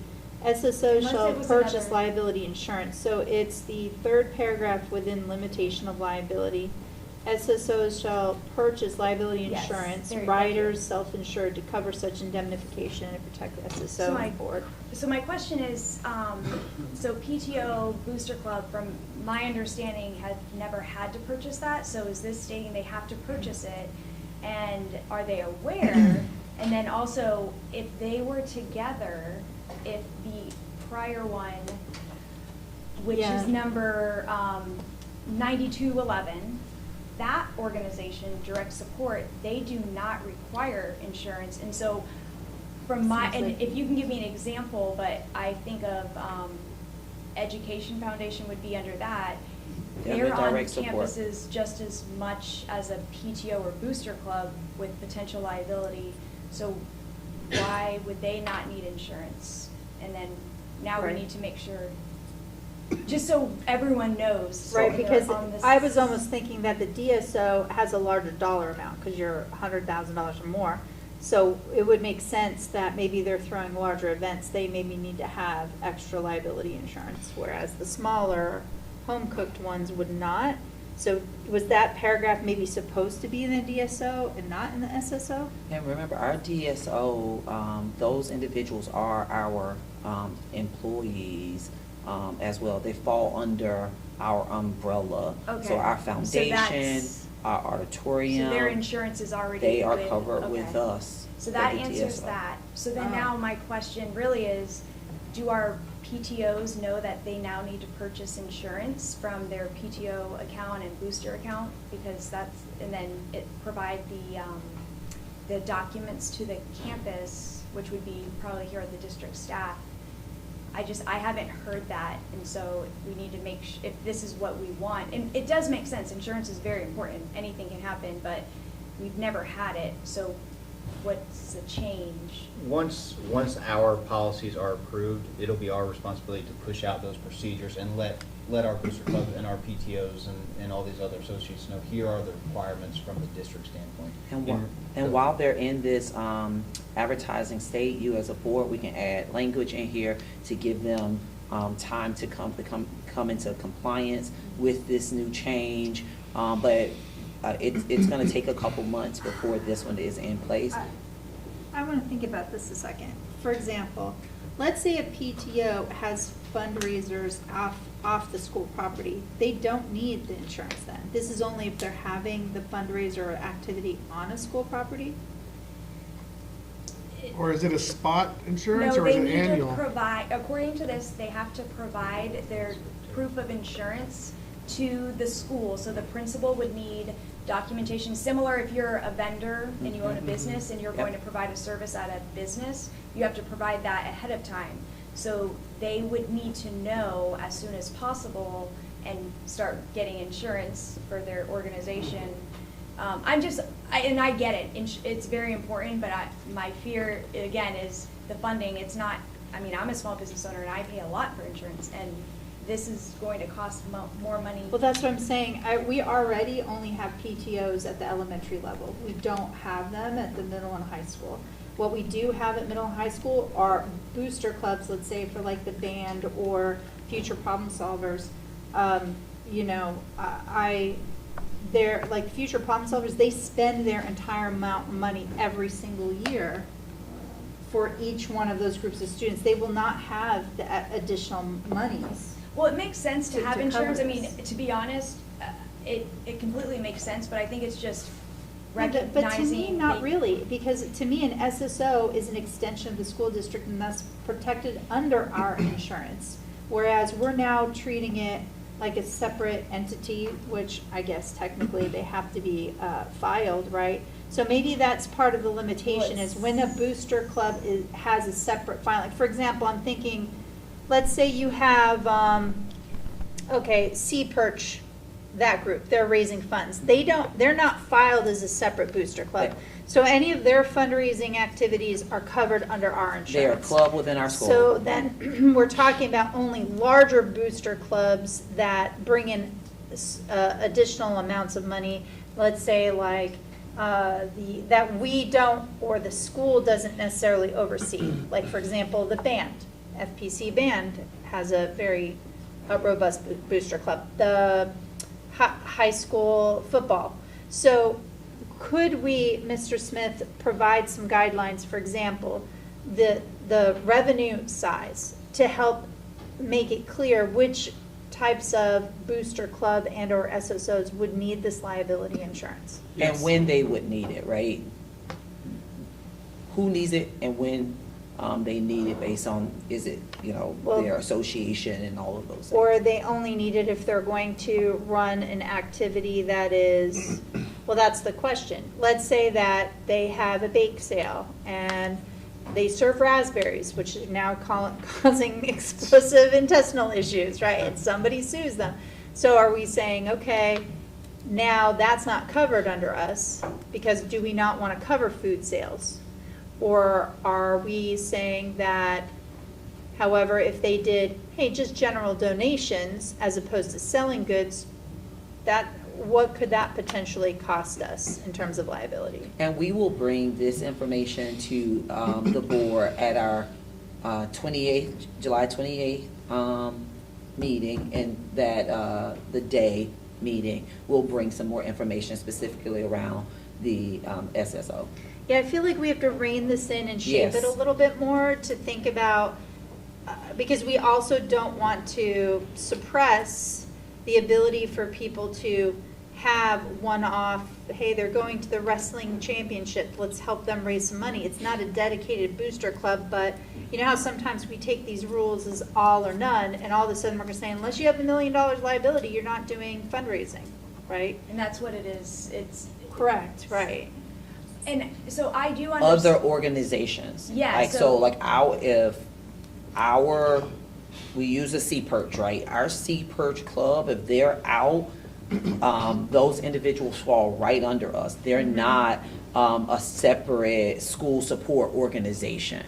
This is for those other organizations as mentioned, like our booster clubs, like the booster clubs, like the PTOs and stuff that do not completely fall do not completely fall with under Flagler schools or under that school specifically. Isn't there requirements for certain booster club organizations to file with the state, and maybe that's the differentiator? Like if you have to file with the state, then that means you also need to carry this insurance. And I think in this draft policy, it does define what a SSO is, and to your point, Ms. Ramirez, what it isn't, and it speaks to some of those groups that are just raising money for a specific purpose at the school, right under the definitions there. So, yeah, my thing is, would just be, once, so it's going to affect booster clubs and parent-teacher organizations, but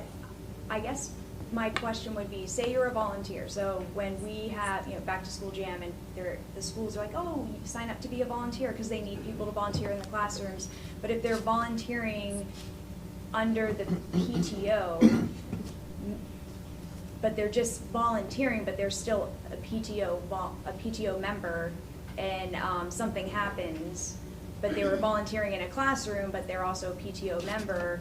I guess, I don't know, I guess just making sure that if you're a PTO member, is that, I don't know, just making sure communication, because I know we just want to make sure our booster clubs and PTOs not school-related, like Sea Perch, because that is a school, like Lego Club, that's within the schools. But if it's an outside organization that raises funds for But the schools. Technically, this definition does say, or any other non-governmental organization or group of persons whose primary purpose is to support a district, school, school club, academic, arts, athletic, or social activities related to a school that collects or receives money, materials, property, securities from students, parents, or members. That is everybody. Well, No, it's, it it says is, nonprofit organization, foundation, so it tells you here. Non-governmental any other group of non-governmental people. organization, right? Again, that does not include our schools and our students, because they are a part of us already, and they're raising those funds.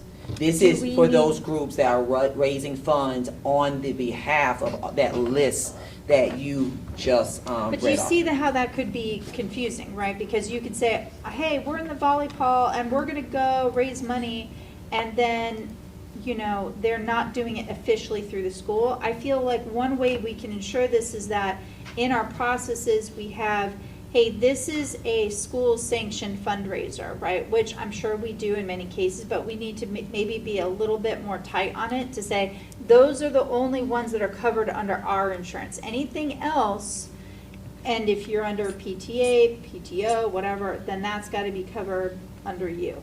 Because I could also see where the PTO might volunteer, hey, we'll help you run it, but you as a school are going to take the money, and then that way they don't have to be liable for the events that happen as long as it's on campus. I think it's multifaceted, because we are working to ensure that anyone that is raising funds for, in the name of Flagler Schools, should be Flagler Schools, SSO, or DSO. No one else should be out saying they are raising funds on the behalf of Flagler Schools. And so we are cleaning that up to ensure that if someone is out raising funds, it's very clear that it's us or it's one of these registered SSOs or DSOs. So with that, just last week, I think I had 5 football players from different schools knock on my door, you know, and here I am buying like 5 of these cards. So then what, is that considered, because those funds are for the school, for the students, they're doing it, they have to document it, and they're, you know, it's all digitized. That would be like a school-sponsored. That is fundraiser. ourselves. So our team, our athletic team is, you know, that coach has organized a group to go and raise funds internally for that fund.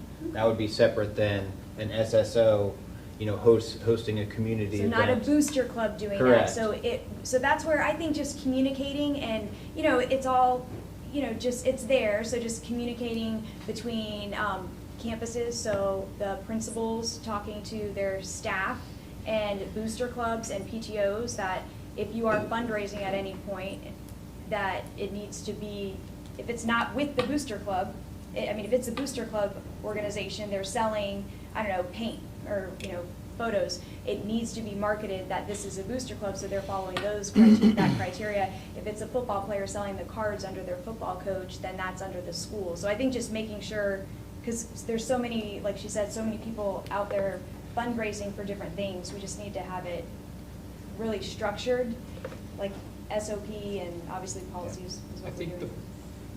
I think the policy takes that into consideration also in creating a delineation between SSOs and DSOs. And right there in the clear language of 9211, saying what SSOs are, what DSOs are, and that they are not to be commingled.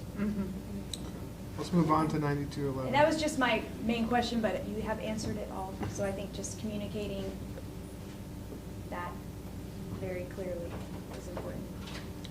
So 9211?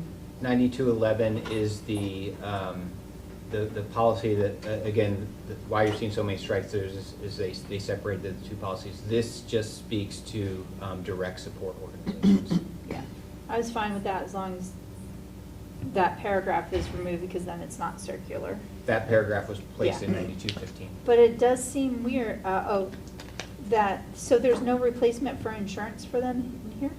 So they're, Because insurance was marked out? typically, they are an employee of the school, but that's not always, just ours happens to be, correct? So would we need to put Because I that? thought like the Ed Foundation is their own 503. They are. But they don't have to be? They do, and they are a part of the way our agreement, is established, is that they are a part of they are looked at as a part of our organization.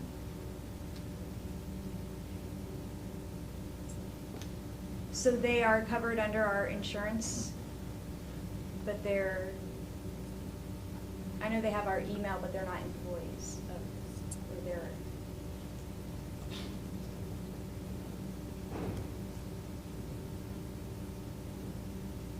Yeah, my main question was just the separation and the insurance and just making sure, obviously, it needs to be cleaned up, of meaning, communicating, just so everyone is aware, because PTO has already started, Booster Club has already started, they're doing activities under their Under the current. organization. But for them to, once this policy, once we brainstorm and you clean it up or whatever you need to do, but once it's there, they need insurance prior to starting any activities. And I know they have dances already set, everything's scheduled. So this is just really important, I think, just for the campuses to know, so to kind of be on deck. So we'll make sure that this communication gets out to everybody that needs it, And right? we will bring we'll make sure we're in a better place by the time we come back on the 28th. But thank you, that was. And the point of all of this, as has been said, is to ensure that as these SSOs specifically are out, that there is a means to protect the SSO, and as well as the board, because they are out, saying that they're raising dollars in our name. I just think though, this is going to crush the very few PTO organizations we have. Well, I just don't think they're going to put up or survive this. It's similar to the other requirement where we were asking them to support weekly or monthly. The stipulation, the dances make, almost $1,000 at a dance, so you tell the principal, hey, for us to be an organization for you, we're going to need to take a year of the insurance, and it takes away from the school, but it's liability and safety. And what I would just say and push on the board to say, these are your policies, right? We're bringing forward a recommendation. If it does not align with the vision that the board has, then please provide us with some ideas, some different direction, so that we can ensure that the policy really reflects this board. We are bringing forward recommendations from our lens, but that they are your policies, and so we do just push to say, give us direction or bring forward some language that you would like for us to consider, and we can make sure we work with Mr. Delaney to make sure that it reflects what you guys want as a board. When we hold events on our school property, we already have insurance liability going on, right? Correct. So if they are an official SSO that have been cleared and they're having the event on our property, if they limit it to on school property activities, I don't feel we should require them to have separate insurance. If they're going to have activities that are off property, like they want to throw a carnival in town center, that's completely separate, right? To me, I feel like I would be more comfortable with that well, for the SSO, because the DSO is not required to have insurance. All right, board, The I other think point- everybody's, we're just repeating the same things over No, and over. this is If there's completely something- different. I'm making it something- very I'm clear. closing the conversation on this one here. If you have any additional items, you can Mr. email Furry, I'm them trying to to follow the their. Then we'll just Well, vote without having talked to each other Well, about We've it. talked, Okay. we've talked on this matter for a long time, and you're bringing up the same things over and over No, again. I'm not. I am specifically trying to outline a way where we can protect Can I ourselves, just but the interject a second? PTOs and Like- PTAs. Like Superintendent said that You can ask her. obviously, like, you can propose anything you want to Naola, and as long as they're willing to accept it and warrant it, then it's your policy. So like the superintendent said, kind of bring back ideas of what you'd want it outlined as. If you don't feel they need to have insurance, you can propose that, and as long as they're always willing to warrant it, then that's fine. But if they're not willing to warrant it, I would advise against it. But you can still move forward without them warranting it too, if you want their policy to be like that, but I wouldn't advise you doing that. Do you see, are you familiar, like, do you have organizations that have this type of insurance already currently? Are you familiar with that already happening? To be honest, I'm not an expert on the insurance. I just know that Neola will work with you and write the policy how you want it, but as long as they'll be willing to warrant it or not. Yeah, if we change, the way Neola had laid it out, is that they're gonna give us a policy that they can defend. They would allow us to make minor edits here or there. If we make any major modifications outside of what their recommendations are, then we own the policy. Yes, I and think the we know liability. that. Right. We're just trying to, So- like, if you can give us 5 more minutes to just talk through it. I think we've had enough talk on this here. I think You we have had 2 enough out of time. 3 So- school This is board very members are telling important you to it's me. not enough. We're moving on to public comment. Is there any public comment? What is the procedural rules for having 1 versus 3 school everybody board has members? had Can I their speak to time. Mr. Ryan about that, our school board attorney? Fair enough. What's the process when 1 school board member, who's the vice chair, wants to move on, even though the majority of the school board members still wish to discuss the issue? I think the vice chair has the authority, but what do you need to discuss? What is it that needs to be done now or between the time the policy brings back? Why wouldn't you discuss it and bring it back when are you trying to change the policy now? What we're trying to do is give guidance to the team finishing who would then the need to sentence. craft a revised version and bring it forth, because otherwise they would have to listen to us individually and try to come up with something cohesive. We're trying to provide them something cohesive now that they can come back and have 1 rewrite instead of 3, because school is about to start. Okay, so. Are you willing to Attorney, give 5 more minutes? Are you willing to give 5 more minutes and wrap it in 5 minutes? I believe that this has, everybody has had an opportunity to speak on this agenda item. I think staff is clear on what they have, what the board members have brought up. They said they're going to provide additional information to the board members between now and next meeting. You can communicate with them as you see fit, but I believe we have, we're done with this agenda item and we're moving on. So do we have anybody for public comment? No, we do not. Okay. We will then now move to board member requests. I do.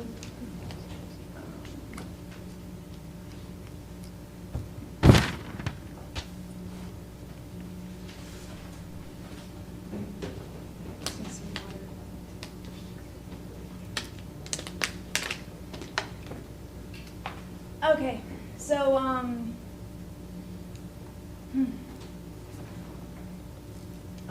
I would like to see if we could put on a future agenda to talk about Ms. Moore's extension of her contract. So just kind of getting it out there to get that on the agenda whenever it will be a good timing. And so we can kind of talk about that. So that's kind of what I would like to have as my board request for today. Thank you. Okay, Ms. Ruddy? With regard to Bill 1279 that has passed, it's a very large bill that has a lot of policy implications. After reviewing and studying, I think there's 2 that I would prioritize and look forward to some proposal from the superintendent staff. But one that I think that the board needs to identify is regarding the educational emergency authorization placement, which identifies that the board itself can change teacher placement for low-performing schools. I think we need to define how or when those triggers are put in place, or when that authority is to be used. And number 2 is regarding the ESC services that states that if there are missed IEP services, the family needs to be notified. And so I would like some insight into the procedures for documenting missed IEP services, how we're tracking that, and essentially, are we going to be developing some sort of review or dashboard that maybe quarterly we determine, well, how frequently is this happening? Do we need to identify some improvements, things of that nature? The final item is, several months ago we talked about the medical clinic and evaluating the need for Saturday hours, and at the time the data came back that most people were reporting favorable access to appointments, but my concern at the time was, are we only serving those who actually got appointments? And there was a note to take away to how do we capture the data of those who were not able to successfully secure appointments. And I'd like to have an update to determine if we've done that and if we need to move to Saturday hours, which would also help lower the number of substitutes potentially used and the number of comp time used for staff and faculty. Thank you. Okay. And I do have a board member request also. I do also agree with Ms. Ramirez that I would like to start the conversations on renewing the contract for our superintendent, LaShakia Moore. So if we can have that come up here in a reasonable amount of time. And that's all I have for that. So we'll go to closing comments. We each have 5 minutes. Go ahead, Ms. Ramirez. All right. Well, first, I just want to start that the end of a meeting with 4 policies takes a little bit of time to discuss. So for those that are listening and that have questions about fundraising and insurance and important policies, to please reach out to us as school board members, and hopefully we can get some things moving for the future on that. And just note, things take time for workshops, and workshops are meant to workshop important things, and you need to get through a sentence or 2.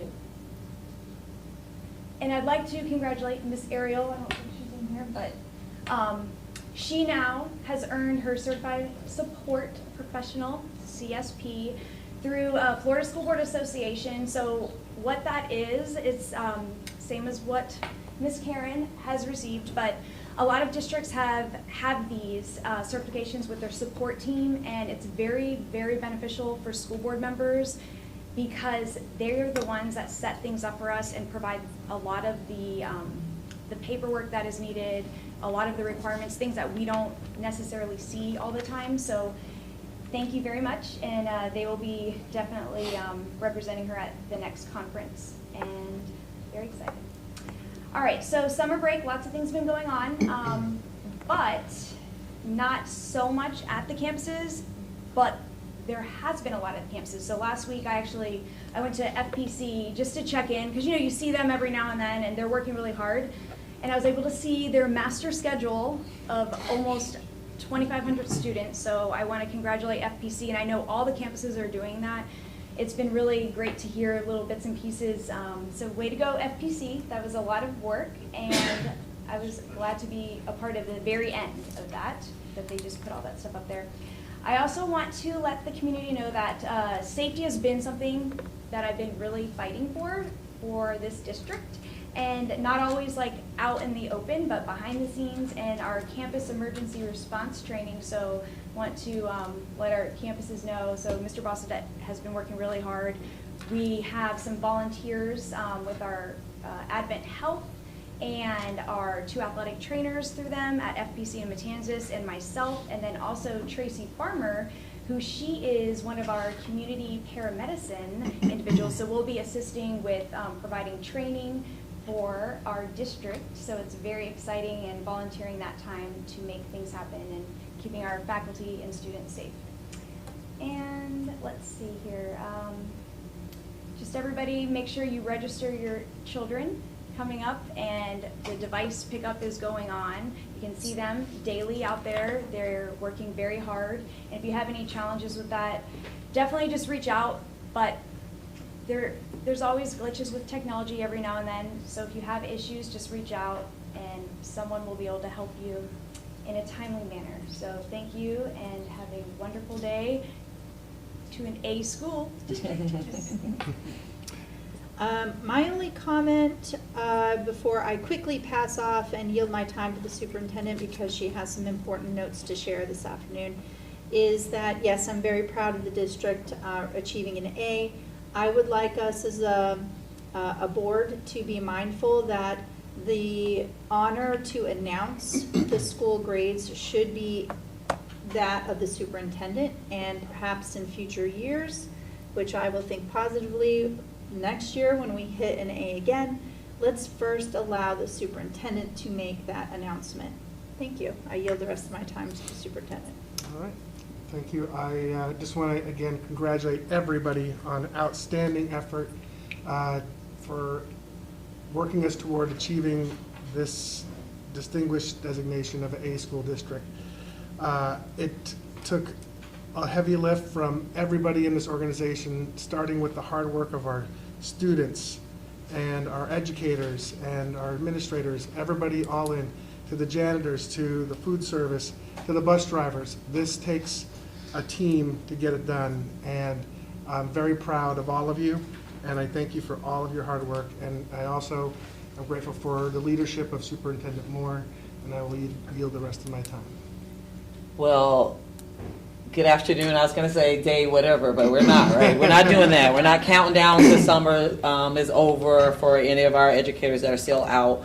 A couple things. August 1st is our back to school jam. Come out. We'll have a great time there. I want to just share that we're going to be incorporating a student celebration as a part of the back to school jam. More information to come on that. And I know Mr. Foley's looking around because I just laid that on him maybe a day or so ago, but we're going to get it done. And we're going to make sure that we have an opportunity to celebrate our families and our students, since they'll already be there at that event, and they are absolutely critical to our success. August 10th is the first day of school. August 10th, first day of school. Around August 7th is when our buses will begin rolling and running their routes, saying that out loud to our community so that they know school is about to start. And don't forget to do your annual registration. I want to use the rest of the time, and I've added a presentation in closing comments because I want our community to be able to have it,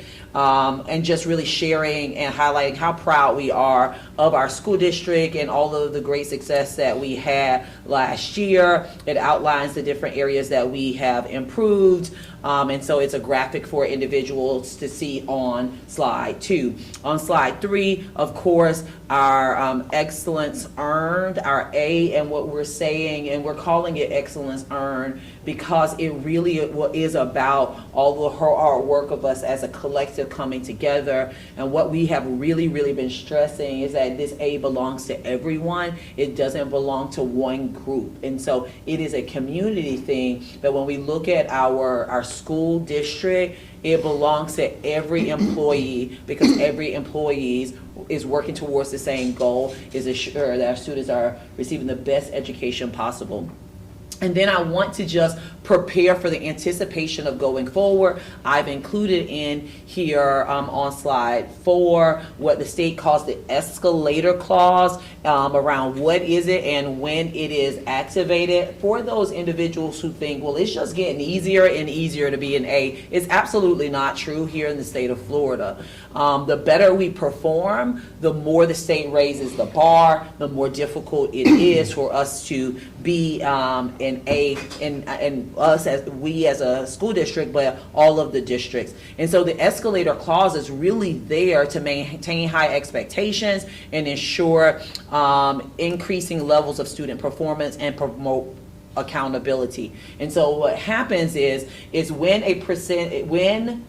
the escalator clause is enacted when 75% or more of schools receive an A or B in their different categories. So elementary, middle, high, combination district. So if 75% hit A or B, they enact or activate the escalator clause, which elevates the percent of points that you need in order to be at each of the different grade levels. And so when you look at slide number 6, it shows what happened in 2026, this last school year, and you see why they must activate the escalator clause. And so as we go into 2026, the escalator clause is activated, and we now know, and for the district needed 65% of the points in order to be an A. Now you need 70% of the points, and you can see how that is applied across every one of our grade bands. I'm super, super proud of all of our hard work. We have more A schools than we've had in the last 10 years for sure. We have more A schools than we have B schools. We have 7 A schools. We include in that count Flagler, which, you know, this board remembers us talking about going in a different direction for Flagler and bringing it more local here. And so we include Flagler in there. We have 3 B schools that we will continue to work towards and imagine is also a B school as well. And so as we look into slide 8 and we look at going forward, what is the path to stay in an A-rated district? Last year we were extremely successful. We needed 25 points to be an A, and we got 51 points. And so we did not just barely get an A, we got a solid A, and we continue to do that and get better. So we need 34 points in order to remain an A, and this is our breakdown of how we can get there in achievable ways. And so sharing this with you as the board, sharing it with our community, of course we'll share this with our staff, and as we start to come back, and really helping everyone to understand how they play a part in this work. And we have to have a growth mindset as we move forward in order for us to not only be an A, but to remain an A. And I am confident in our ability to do that. I feel like next year we can have all 8 schools. I mean, that's how confident I feel about where we are, right? And so great things happening. Thank you to our community for all of the support. But this A truly, truly, truly belongs to all of our employees. So thank you, and I hope you guys have a great rest of your night. Thank you for that wonderful update. Congratulations, Flagler Schools. This meeting is adjourned.